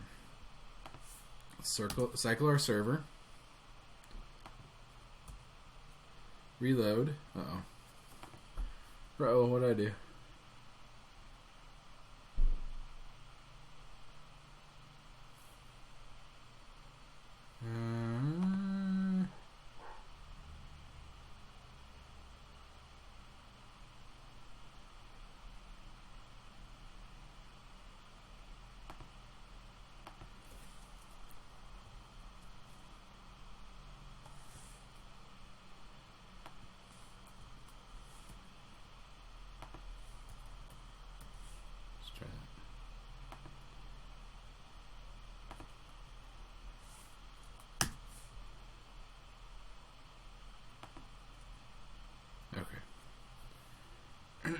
All right. Beautiful. Perfect. Now we're getting there. Okay. So let me finish this real quick and make sure that total users, yeah. Let me make sure that we're getting everything we need here.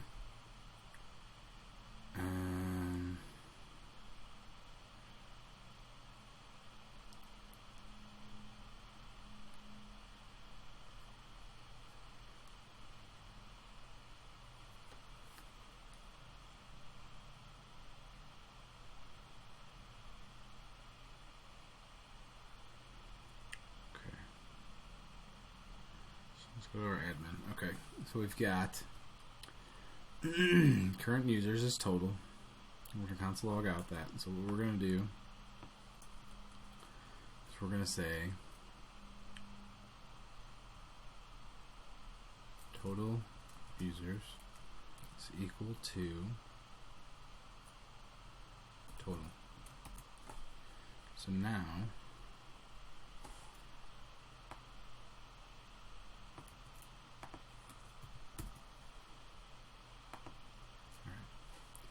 let's go ahead and cycle this real quick one more time. Alright, so the server's running. We have an admin active, which is great. We don't really need that anymore.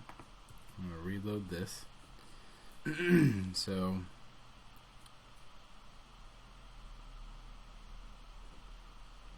we've gotten rid of our console logs here.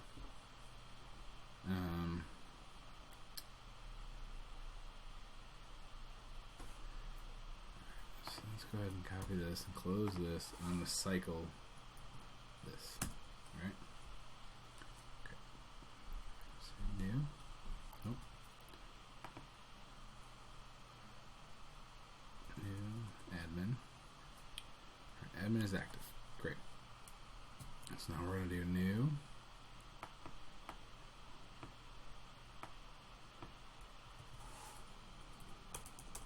Index. Alright. So user has connected. So now we have one connected user. So that did not add to our total users. Why not? Total users plus.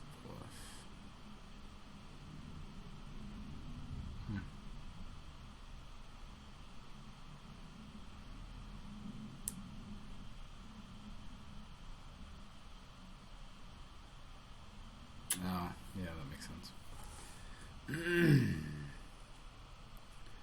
So that's fine. So we have that number though. Alright, so now let's go ahead and add another window. So now we've got, oh, I didn't need another admin. Index.html.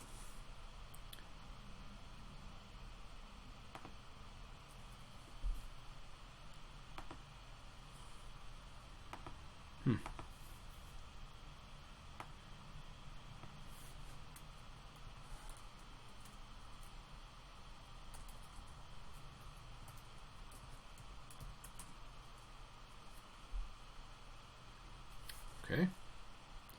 So I'm not really sure why that first one didn't work. Because it just disconnected just fine.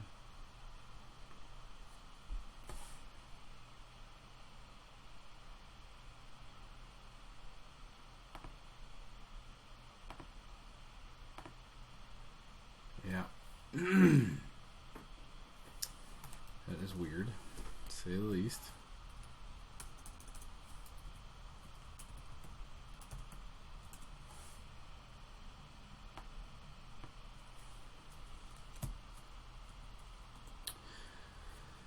Okay, so that's how that's where that's happening. Okay.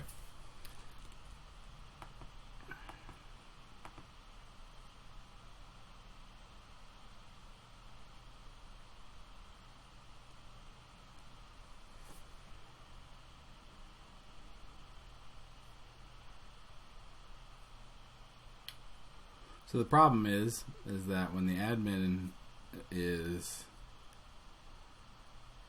connected and it's not doing anything, but when it's disconnecting, it is removing one from the total users.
throw our own emission here when we disconnect.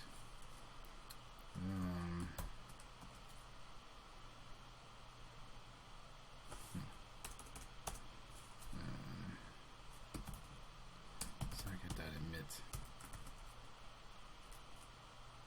admin disconnected. So let's come to our server. Socket.on admin disconnect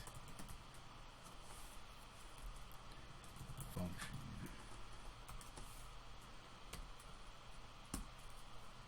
Console.log.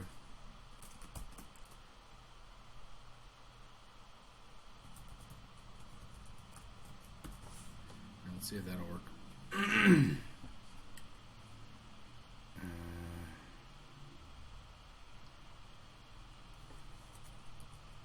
Make sure that I did that right. Admin disconnected. See right there. Admin disconnected. Okay. So now we should be able to cycle our server. Run that. Admin is active. I'm going to reload this.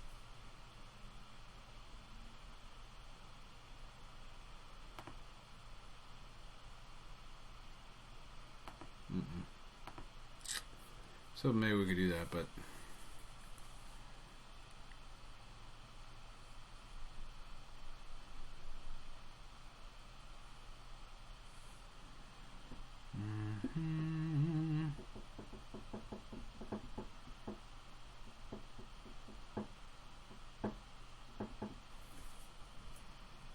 I wonder if we need to move this out of this real quick.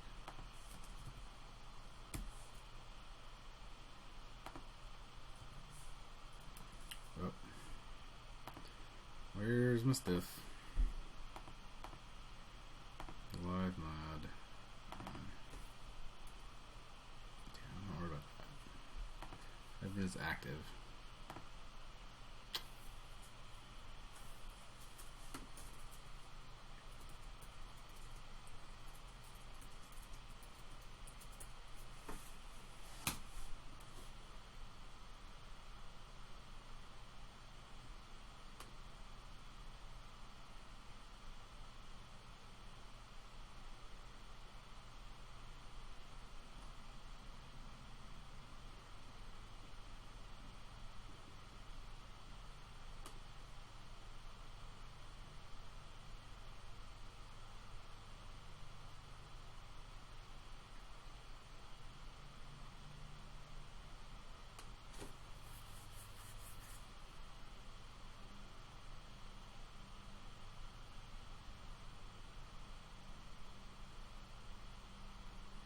Okay.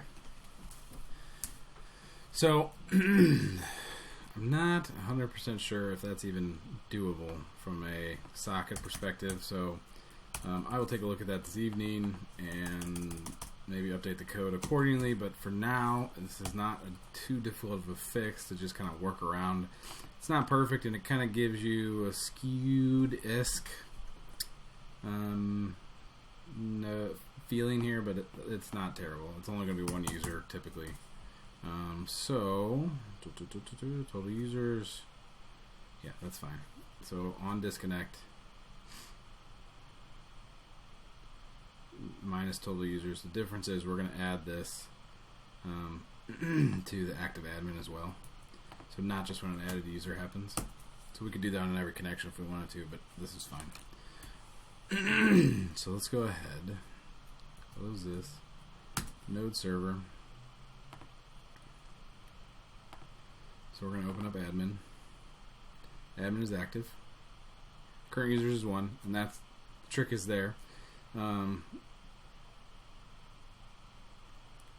We could fix that sort of by doing total users minus 1 here and total users minus 1 here. So let's see how that works out. Let's go ahead and close this, and I think we can finally move on. Yep. Okay, so now we have 0, and then if we do a connection here, connect. We connected 1, connected 2, connected 3. Okay, so now we have 3, right? So what I'm going to do is I'm going to disconnect this guy. And now it's saying, okay, nothing. Basically, we lost a user, which is fine. But what I want to show you now is all these guys are already connected to the server. All 3 of these are already connected. If I was logged in as the admin and I was only getting updates when a user connected or disconnected, if there's stuff that's already connected, then I'm not going to get those updates. So we needed that current users, and I'll walk you through the code. We needed that current users to let us know when an admin logs in after there's already people logged in. It gives us the exact number we have, which we have 3 connections. And now, every time we get an event, it'll update. So I know that was a really big tangent there, and I apologize that it took as long as it did. So let's talk quickly about what we did there. So we have our IO connection here, and we're listening for a few different events. We're listening when a user's added, when an admin is added, and when anybody disconnects. So when somebody logs into the index page, we automatically connect. As soon as we connect to our server, it's going to emit emit a message to the server that says, "Hey, I just added a user." The server is going to get that message. Hey, I got a message from added user from one of our sockets. Go ahead and add somebody to the total users. We're going to get rid of this console log. And then it's going to emit something to all of the sockets saying, hey, a user's been added. Now, unless the socket is waiting for that, which the only socket that is any admin sockets.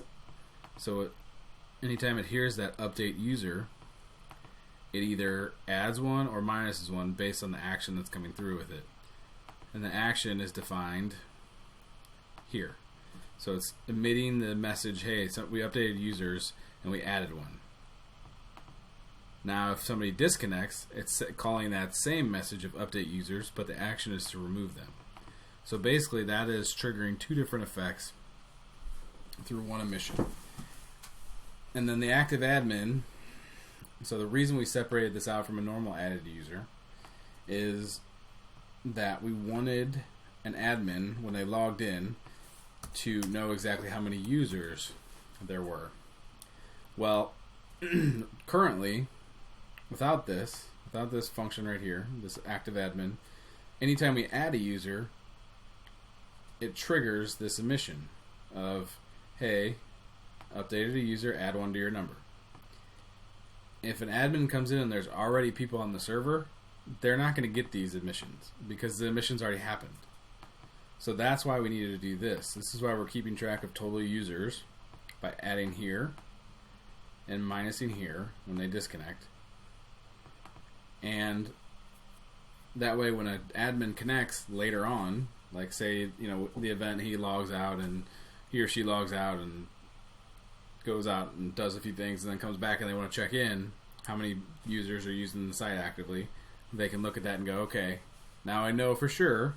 I'm not just getting the people that just connected. I'm getting everybody that already was connected before I logged in. So that's what happens. Is this gives us exactly how many people are logged in and updates a new admin that just logged in and hasn't received any connections yet. So that's just a way when they get the current users, it's taking total users and making it equal to total.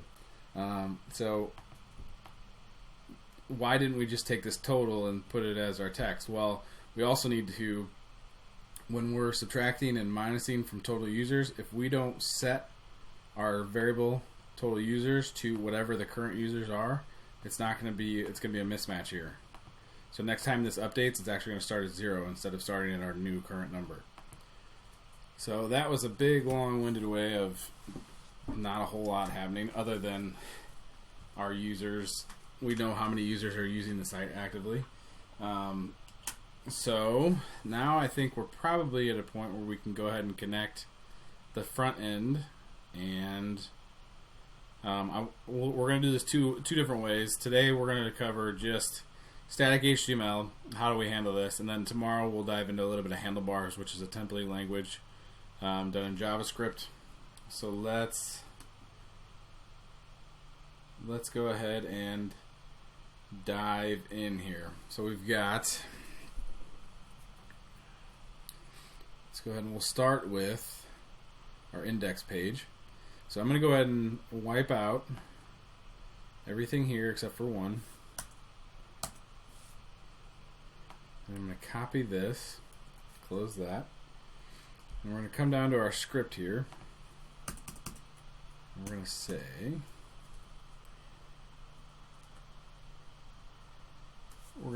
basically what we're going to do now is we're going to reach out to our API. So on load, we need to reach out to our API.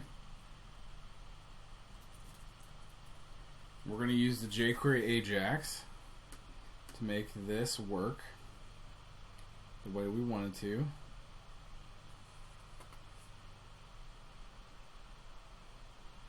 So we're going to need to send nice.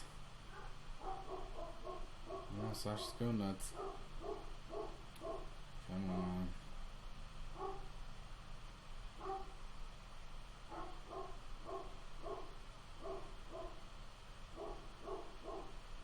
Okay. So we are going to do $.ajax, or well, hold on. First we need to do our anonymous function to get started. And we're going to say $.ajax. And that down there a little bit. Method. So this is going to be similar to how we submitted our form. So it's going to be method post. Actually, no, this is not post because we're not updating anything. We're getting. So it's going to be method get. And we're going to say URL is equal to HTTP localhost 3000 API images. And then we're going to do data. We're not sending any data for this.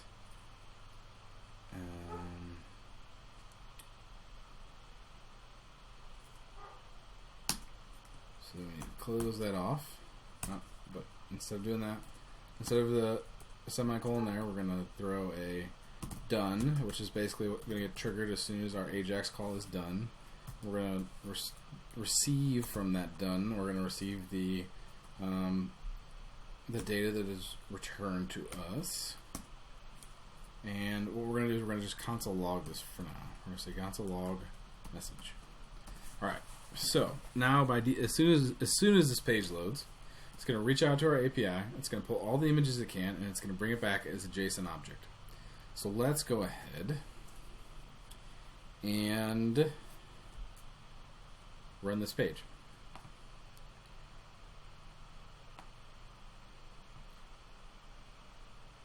Desktop, web dev crash course, live mod, and index. So nothing is there. That's okay. Uh-oh.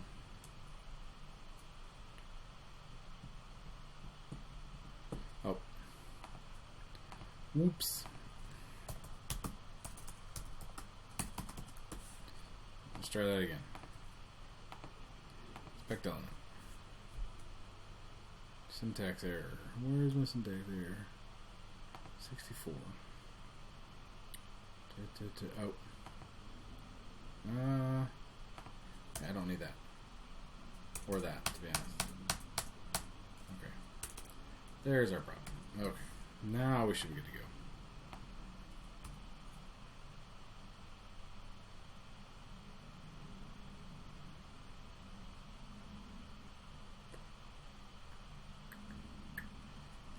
Yes. See? Node cross domain.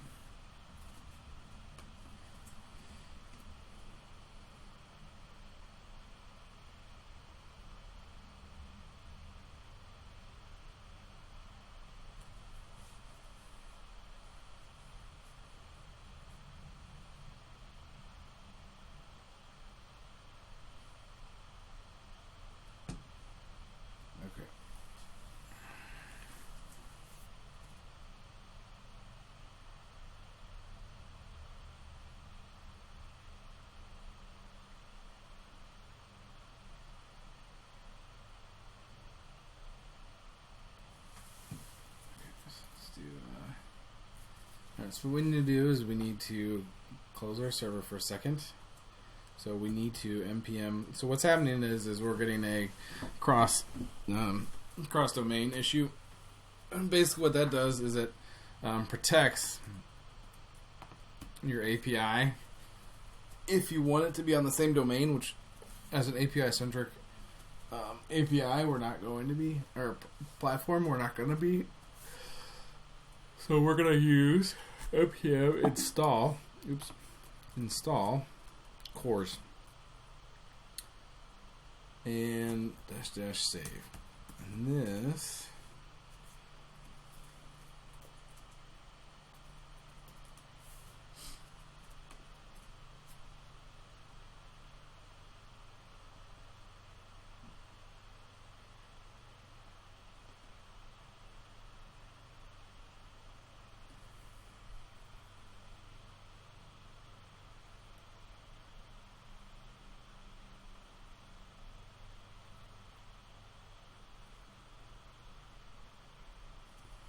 So all we're doing is, okay, now it's installed, so all we need to do, if we come to our server, this is pretty straightforward. You just have to include this. So you're going to do var cores equals require cores, and then all we need to do is right below app express, we're going to say app.use cores. Pretty straightforward, nothing crazy happening.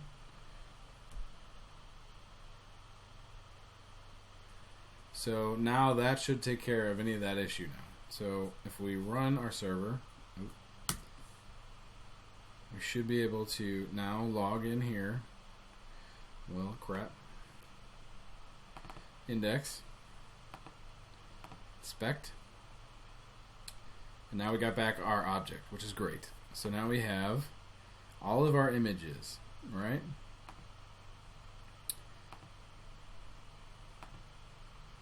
So the problem is that none of these images are actually real, right? So let's do this. Let's go ahead. I'm going to go ahead and write a new route real quick. And we're going to do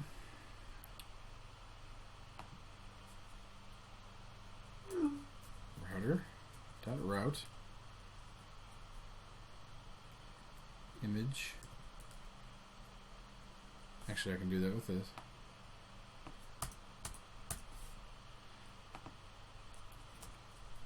Post image controller dot remove image. So what's going to happen here is it's going to use the same structure, but if I post instead of get, I am going to remove an image. So let's go ahead and write our function for that. So we're going to say, let's open up our images controller. And we're going to do exports dot remove image is equal to function request response, and we're going to do image model dot remove, and we're going to do it where underscore ID is equal to request dot params dot image ID, and then we're going to say function. This is going to work very similar to if error, all of our other routes. Response.send error. And then we're going to say response.json message, or say image has been removed. This will probably end up being a route we disable once we go to a production server. But the important thing is that we can use this now. I can open up Postman. And I can open up my browser that I just had going here. And I can say, okay, here's the deal. I don't want this one because these are ones we just threw in there. We don't actually have images on there. So we're going to say image / this, and we're going to change this to a post. And now, when I submit this, oh, yeah, I need to cycle my server. Node server. So now we should be able to do this. Let's go ahead and send this. Uh-oh. Oh, I forgot to pass it. That's my bad. I forgot to pass in our error. Here. So that should be set up now. Let's go ahead and run this again. Alright, image has been removed. Perfect. So now, if we were to come here, we got rid of this one, which was our that ended in bad. So we're going to reload. We got all our objects here. Object number 1 does not end in bad anymore, which is great. But we're still going to remove this one too. Oh, if I could select, we're going to remove this one now. Send. Image has been removed. So now we should be down to 5 objects. Perfect. So now we're going to get rid of this one.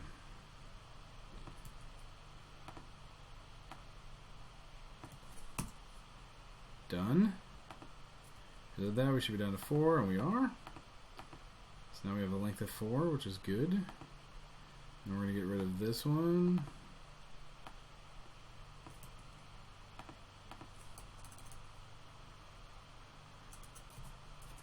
Remove that one. Now we should be down to 3. We are. And then we'll need to remove this one last one here.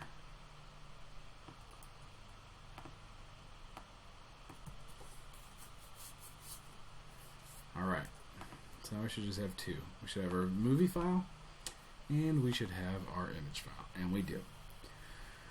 Which is perfect. Okay, so now let's go ahead and close Postman. And I'm actually going to go really quick and upload. I'm going to grab just some cool pictures. Cool pictures from Google. And we did this the other day, so this should be fun. I'm going to go ahead and close this for a minute. I'm going to hide this.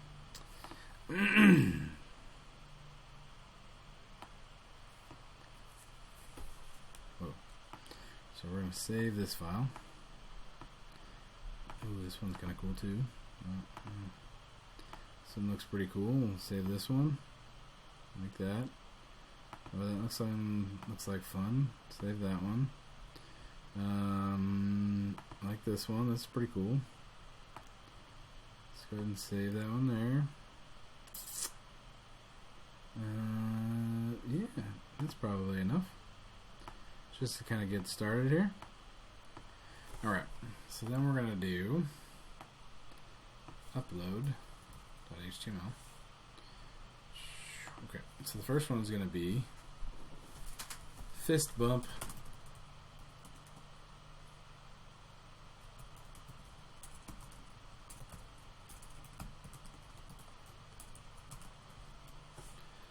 choose this one. That's going to be 3.1. There we go. We're going to upload it. Great. That image was saved to our database. Perfect.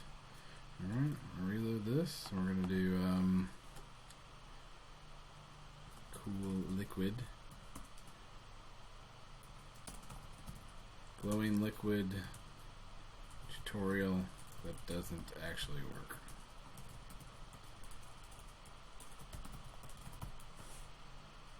Choose file.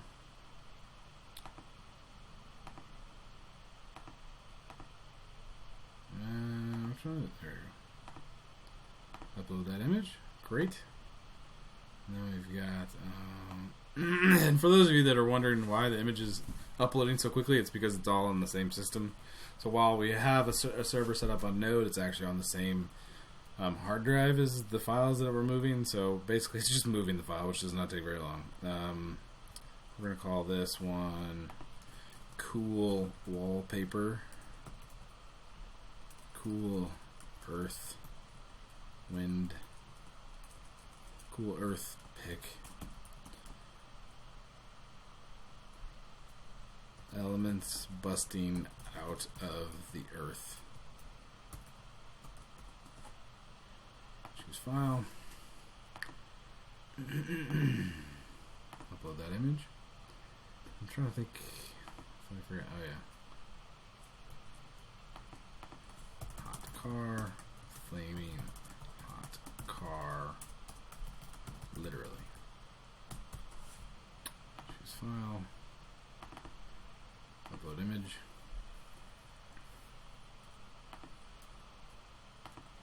Fire and ice car. Cool car that is 2 colors. Alright. Let's go ahead. Upload that last one. Great. So now let's jump back to our live. What do I do? Oh, it's not live, it's index. So let's jump back to our index here. Alright. So now we have an array of pictures that actually exist on our server. Right? So now we can actually start doing something with this. So let's jump back to our index file. We are going to say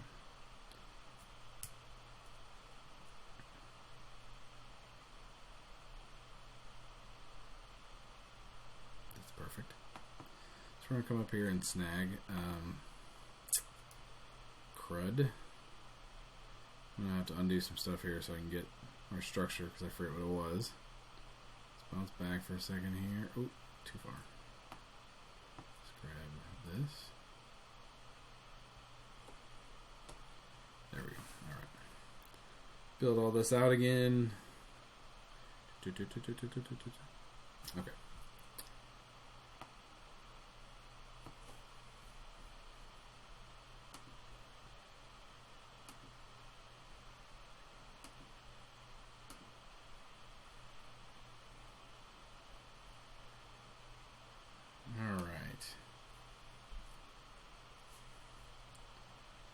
Let's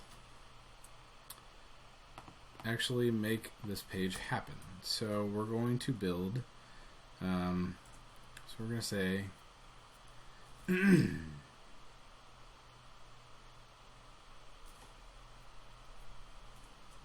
post that there real quick so that's there. I'm not going to run all this together here because we're going to make it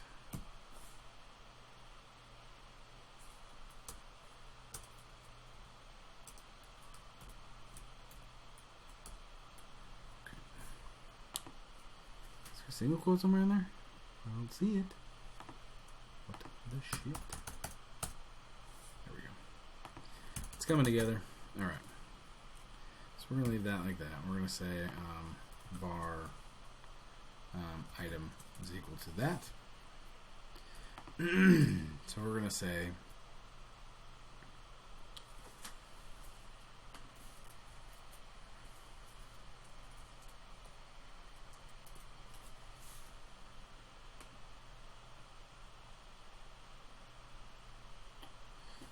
we're going to do a nice each function. So it's going to be $.each. It's going to be each message. We need to do this.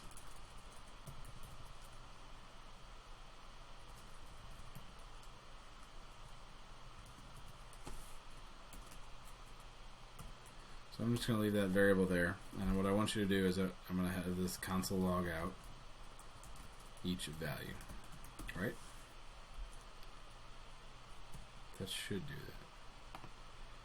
So let's go ahead and reload this. So now what it's done. Now what we've done is we've separated each individual post. So now is when we'll take this, bring this up here. So now that we have all that information there, we're going to say, so for each value, we're going to say var image description is equal to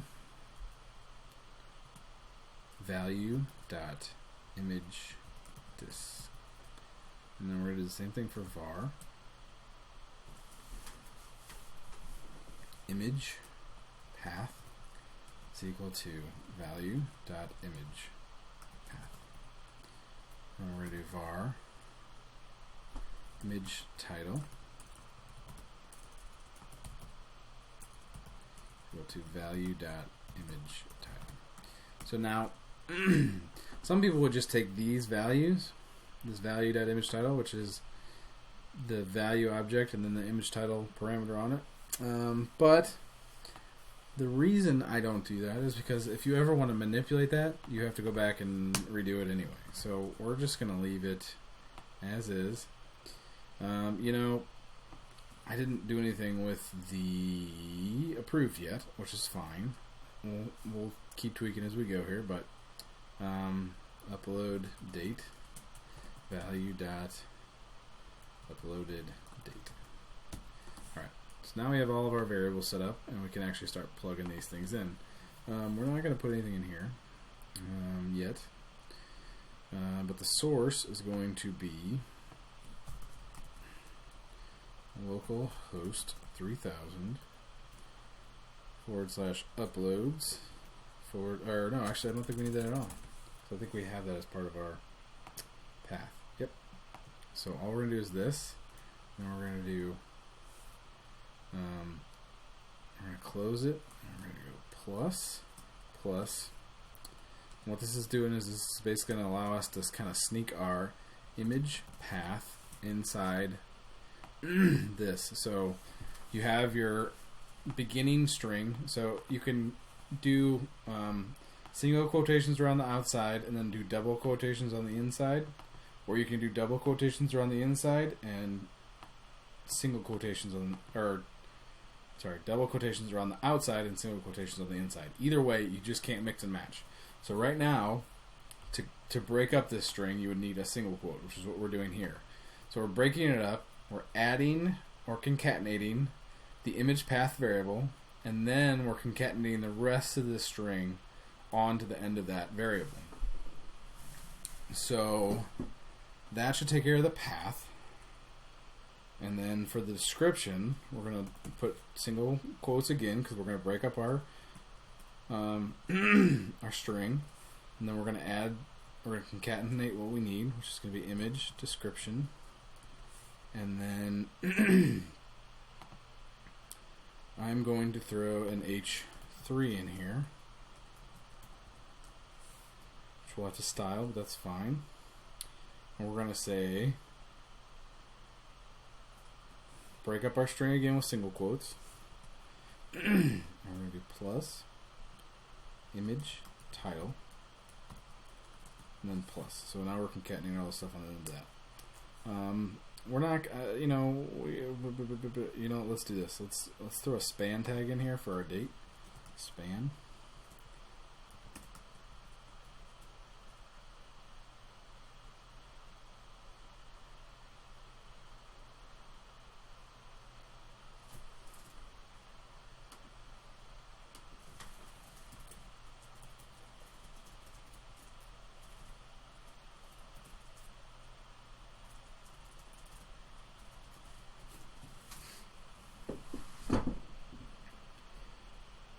Okay, so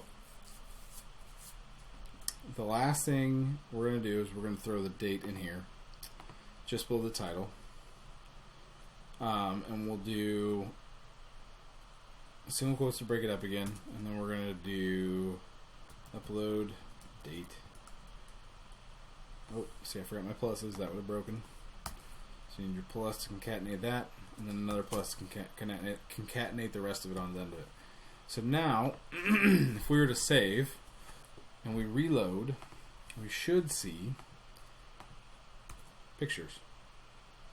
Grr, what happened? Oh. Haha. Upload date. So, why aren't we seeing any pictures? Well, that's because I forgot the last step, which is actually taking our item and appending it to our list. So we have our media list here. So let's do $, media list dot append. Yeah, we'll do dot append. So append, we'll put it at the bottom or underneath the last one. So append item. You could also do prepend, and that would put it above the last one. So let's go ahead and reload now.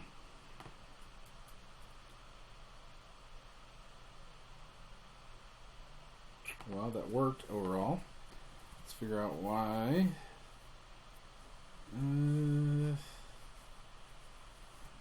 That looks like it should be right.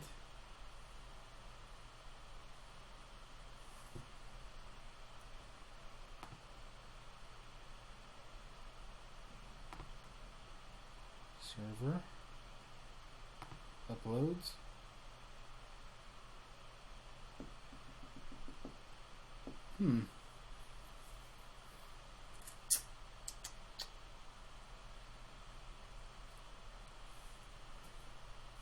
That's interesting.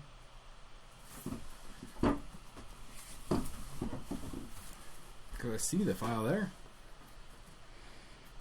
I wonder if it has to do with... No, that should work. So let's try this. Let's do get info. Because I gotta be honest, that looks correct. Let's see if they give us an error.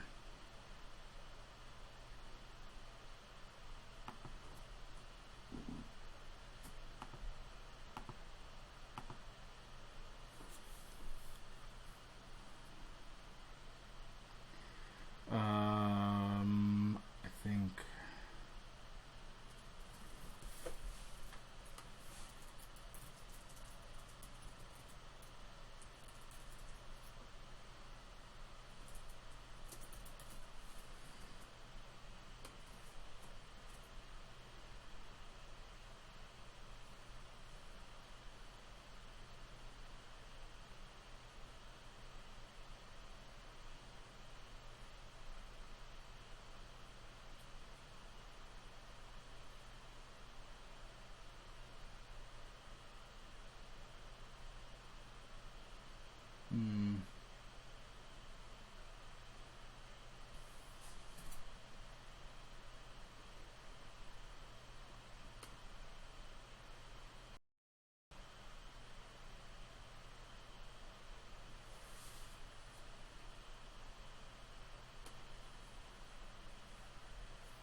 that's interesting.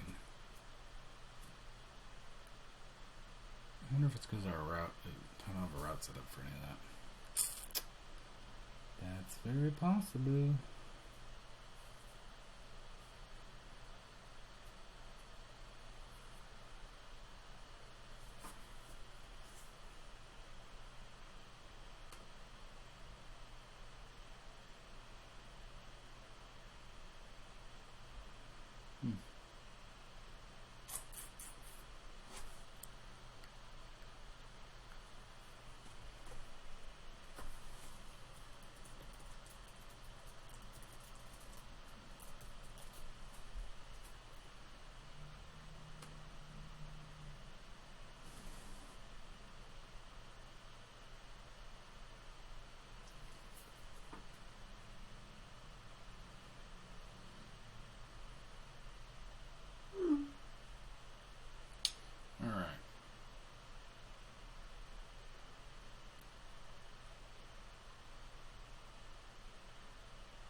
on Node server. Huh.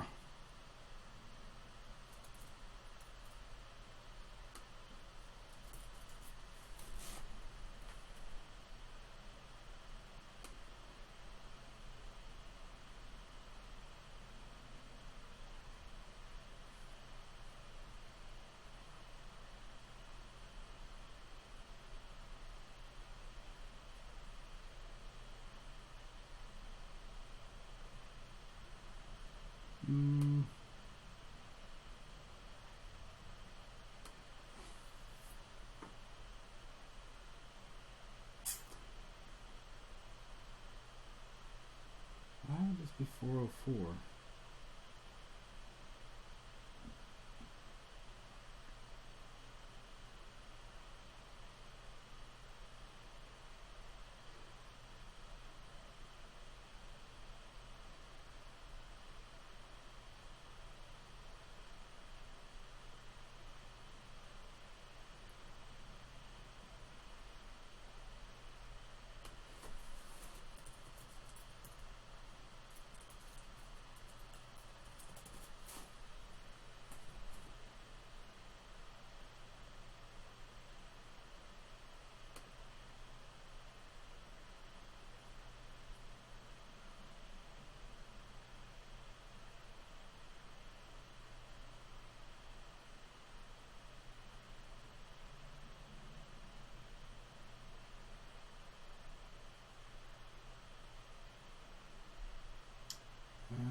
That's what I figured it was. So it is that you need app.use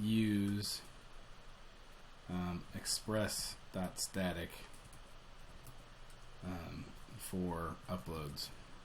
That should take care of that, I believe. So now we want to cycle our server real quick. Control C. Run our node server. Now we should be able to see all the images. Negative. What?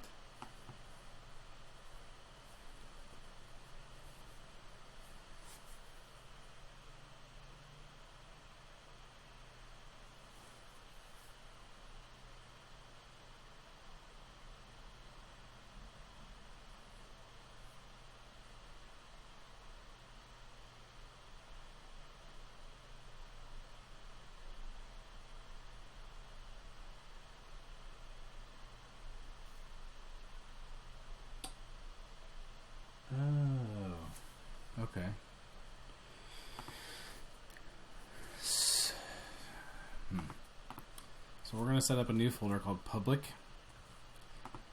And, or actually, yeah, so we're going to have to do that. So we're going to move uploads to public, which we also need to update our, so now we have our public. Then we also need to update our upload function. And I'll explain what's kind of going on here. Public. Node uploads. Okay. So let's restart our server again. Hello. Okay, so I'm going to restart our server. Whoa. That's big. Gotta go big. Alright. So this one's a movie, so that's not going to work. So we'll have to update our page to handle that a little bit better. But something to think about, for sure. So what happened was, by default, you don't have a static directory set up. So, that's where you're probably going to hold CSS files if you were to keep everything on a server. Which, in reality, this is not the way we would set it up. So Freddie actually brought up a great question. Freddie actually asked, all these images and IDs are saved where, and also is there a way to save them to AWS or another cloud server to host the images / media files? Yes, there is a way. And so basically what we're doing is right now we were saving it to just the uploads folder. So anytime somebody uploaded something, it would save there. that wouldn't work for a typical API, and the reason that wouldn't work is because it's not set up to serve images like that. Like that's the quickest way to bring down your server. It's just not built for that, because we're trying to run this very lean, simple server that can do a lot of data processing and data moving. But we don't want to bog it down with trying to serve images. So before this is done, we will be before this weekend is done, we will be serving images from S3. So that's part of tomorrow. So that's kind of more of the cooler functionality and things like that we're going to work on tomorrow. But what happened is you've got the best way to typically do this, if you want to run your images off a Node server. I'm not saying you can't, but if you ever wanted to do that, the express.static will give you what you want. The problem is if you use express.static, and we created a public folder, right? So if we create a static folder called public, our link to those files inside public are not. So you would think by, you would have HTTP www or not www localhost 3000 /public /uploads. That's not how a static directory in Express works. So this actually all these files serve without the public folder. So the public folder is accessible outside. That's basically placed outside the permissions of your server. So anything inside public is accessible to the general public. Anything that's not outside public is not accessible to the general public except through your API. So no static files will be served from anywhere but inside this public folder. So that is why when I had the uploads folder in here, I initially set it to uploads and it was still breaking. Well, the problem was our path here for our image is localhost uploads. So if upload is our static directory, that is the incorrect path. It's looking for uploads inside uploads, if that makes sense. So whatever your public directory is, your static directory is, its parent, so in our case is public, will never be called when we're accessing our static files. So alright, so we are running on 130 here. So what do we want to do next? What do we want to look at? Freddie, I hope that answered your question. We will be using S3 tomorrow, and we will be uploading the files to S3 and serving them from there instead of anywhere else.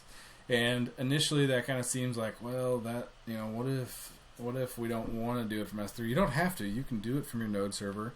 You can do it from another server. You'll just have to work out your permissions and uploading stuff. So we'll talk a little bit more about that in detail tomorrow. So today I think what we'll do is we are going to let's finalize our live page a little bit, because clearly some stuff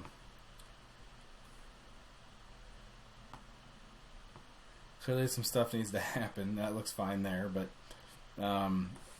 overall we need to convert this date for sure. That's one thing that needs to happen.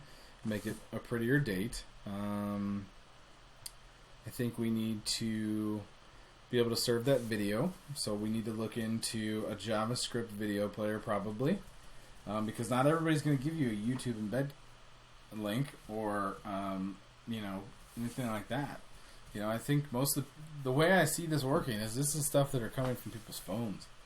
People are out in your event, they're taking pictures, they're taking videos, they're having fun.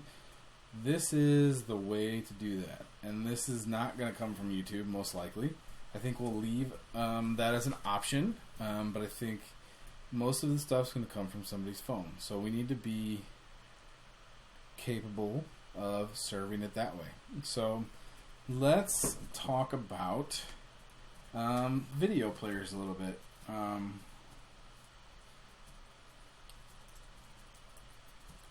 I've used a few, and truthfully, we can, we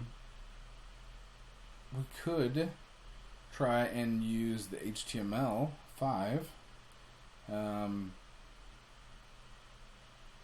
player, and that would work just fine. The problem with that is that opens up your videos to being downloaded and scraped. Not that anything's truly safe, because even YouTube, you can rip the videos down pretty easily.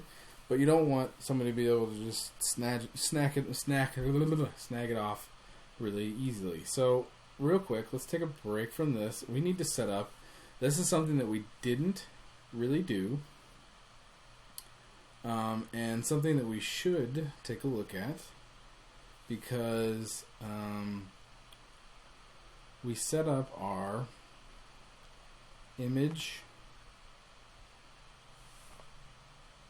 controller to give us the path for the media, which is fine, but there needs to be a way to differentiate whether it's an image or a video. So what we're going to do is we're going to upload a video really quick. We're going to upload that same video so we can take a look at our request parameter. So let's go ahead and upload that really quick. Close that. Let's go ahead and add our own memory. So we're going to do test cow again. And what we're going to do is we're going to choose that cow file. Choose the cow movie. And we're going to hit upload. Now let's take a look at what it gave us. Okay. So we have our user photo. So we have the field name user photo. The original name is cow.mov. The name, the encoding, the MIME type. The MIME type. So that is what we're looking for. Or we could use the extension. And I think we will have a better chance with the extension than the MIME type, because one, it's simpler.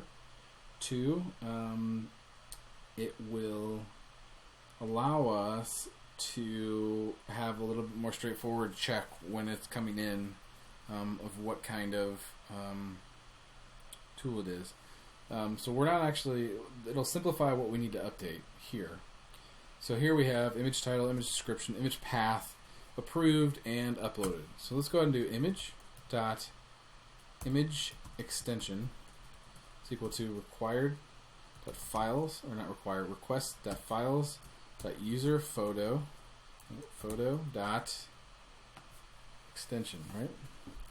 Extension.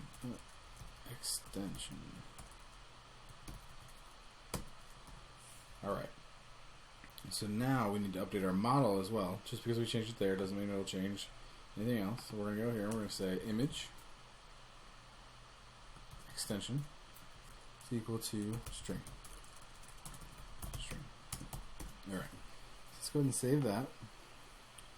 So let's make sure we did that image yep. Make sure that controller looks right. Image extent. Perfect. Alright. So now we're going to upload it one more time. And we're going to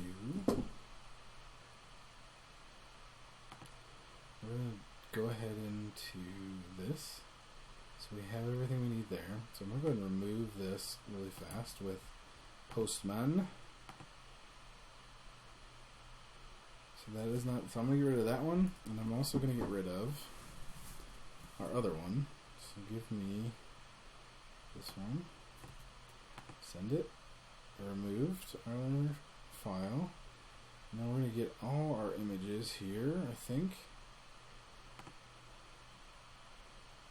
Maybe. Send. Okay. So I want to grab the curious cow. We're going to remove him as well. So that way we have everything taken care of. Yep. Okay. So let's go ahead and this. Remove that and send it. Okay. So now we're going to upload the cow. And then I'm going to upload another image really fast. So, curious cow. This is a very curious cow. I'll choose the cow. Cow.mov. Oh, wait a minute.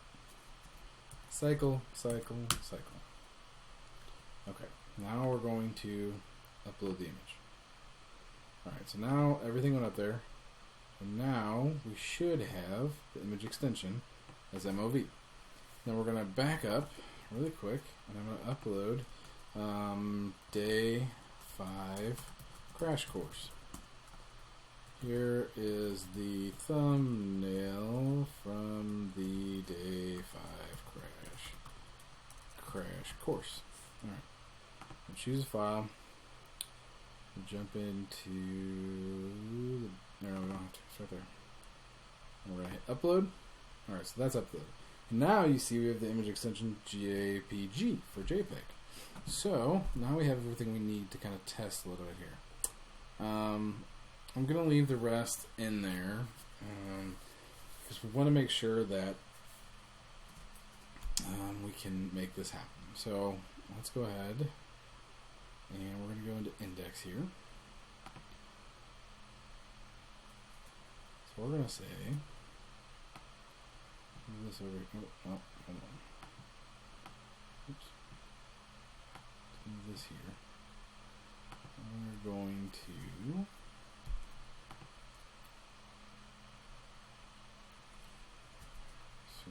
we're also going to pull var image extension is equal to value dot image text if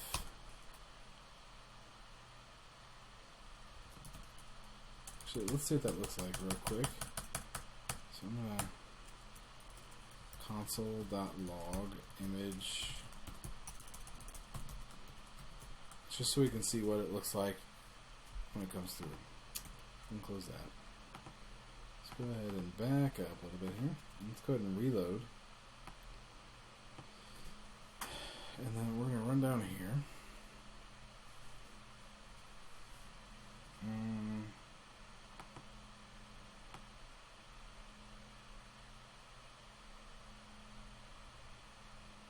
That's interesting. What's wrong with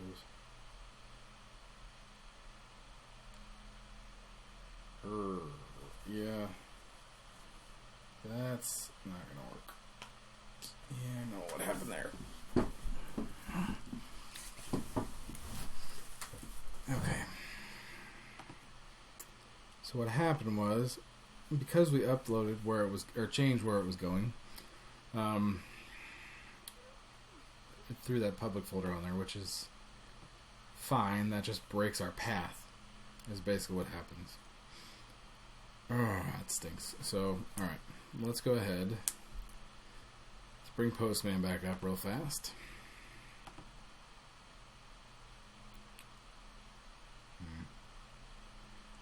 Come on. So let's get our images. I'm going to grab those last two. So we're going to grab day 5 course here. I'll remove that one. Oops. Send. Alright, that one was removed. And we're going to grab the cow.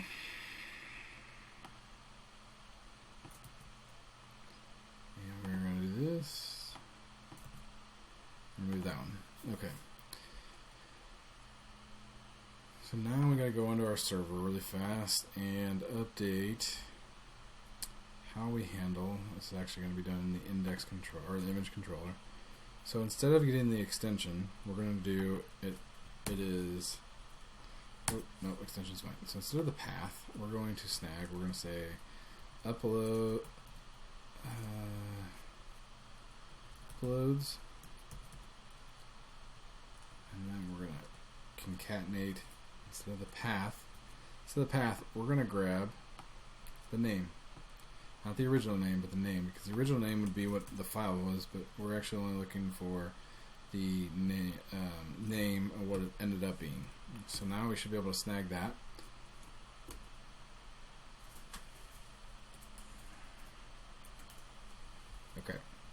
So that should be all we need from Postman. That should be all we need from that. We're going to close this, restart it. We're going to reload this, and now those two should be gone. Yep, they are. And then we're going to add. We're going to upload some files here. So we're going to say add your own memories. Curious cow again.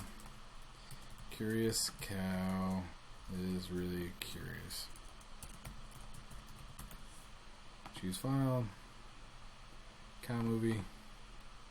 Upload. Alright, then we're going to do let's reload. Day 5 crash course. Day 5 crash course thumbnail.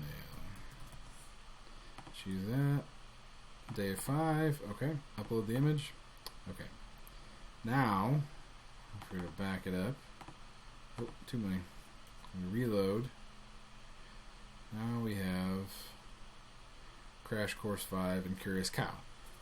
The difference is, now if we inspect element, so we have 6 undefined, which is fine. We have a movie and a JPEG. So now any files that are uploaded from now on will have an extension. So we're going to jump back to our index file. We're going to say if image extension is equal to JPEG,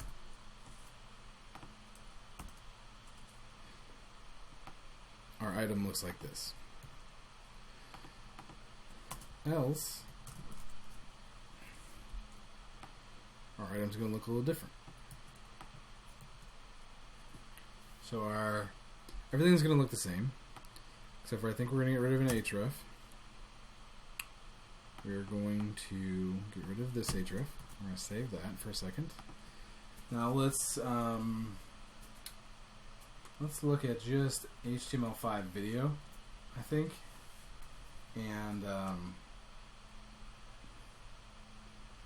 we're going to try this first and see what you guys think. Come on. Come on.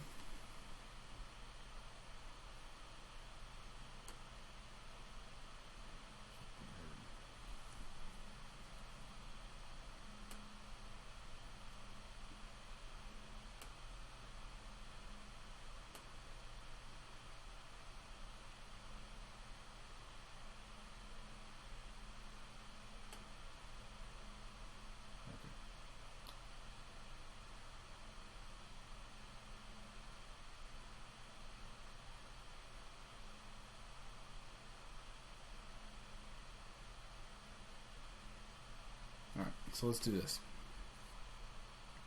So this one's going to be video. Our source is going to be equal to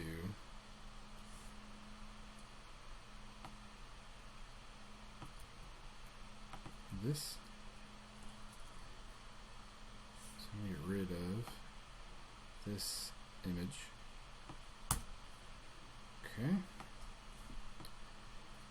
And we're going to say, so we're going to break it, concatenate, image, path. We're going to reconcatenate it and close that off. And then we're going to put controls, so it'll show controls. And we're going to close that off, video.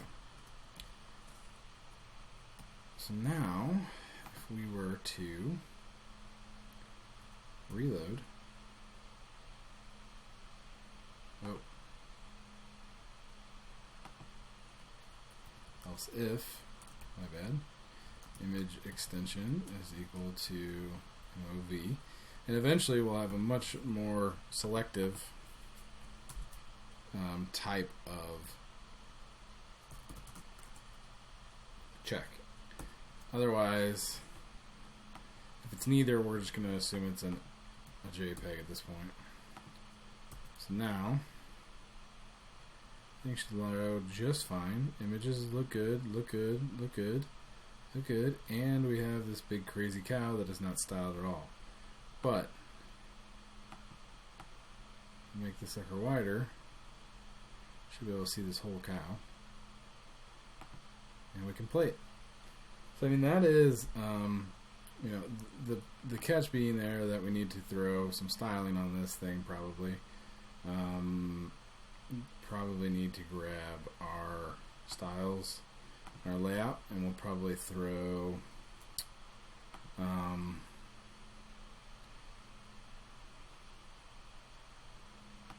media list admin, or no, I'm sorry, we're just going to do media list li video with 100%. I think that'll do it.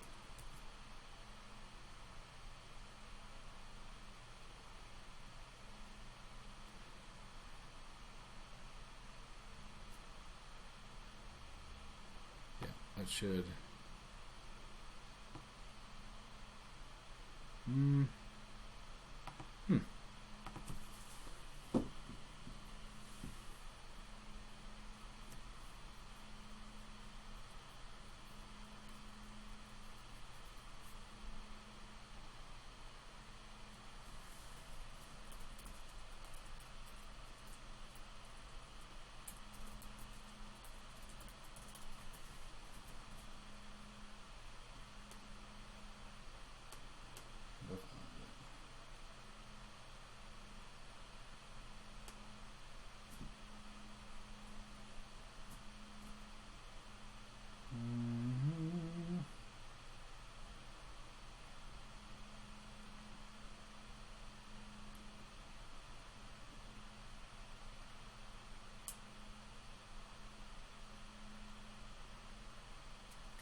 Where's the window?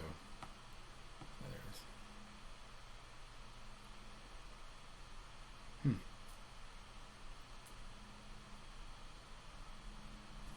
Oh.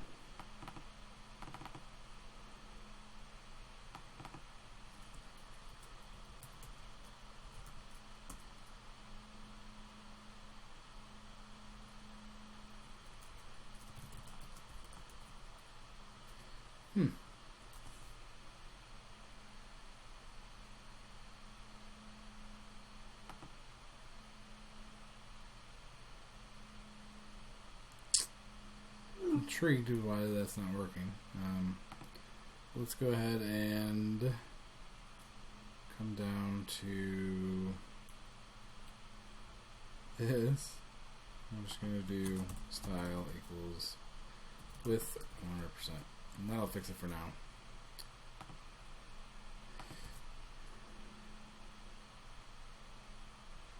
And there it is. So that is that, and I think for now we're gonna go ahead and wrap this. I think we're going to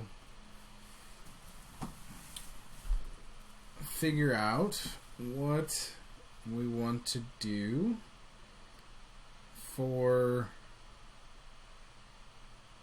tomorrow. We're definitely going to connect S3. We're going to finalize a bunch of stuff. Clean things up, clean some HTML up, clean some CSS up. And then I want to spend the last 30 to 40 minutes tomorrow talking briefly about refactoring. We'll go through and we'll refactor some code. And I think we'll have a nice working product by tomorrow. And tomorrow we will also take a bit of time to do everything we need to take care of from a logistics standpoint.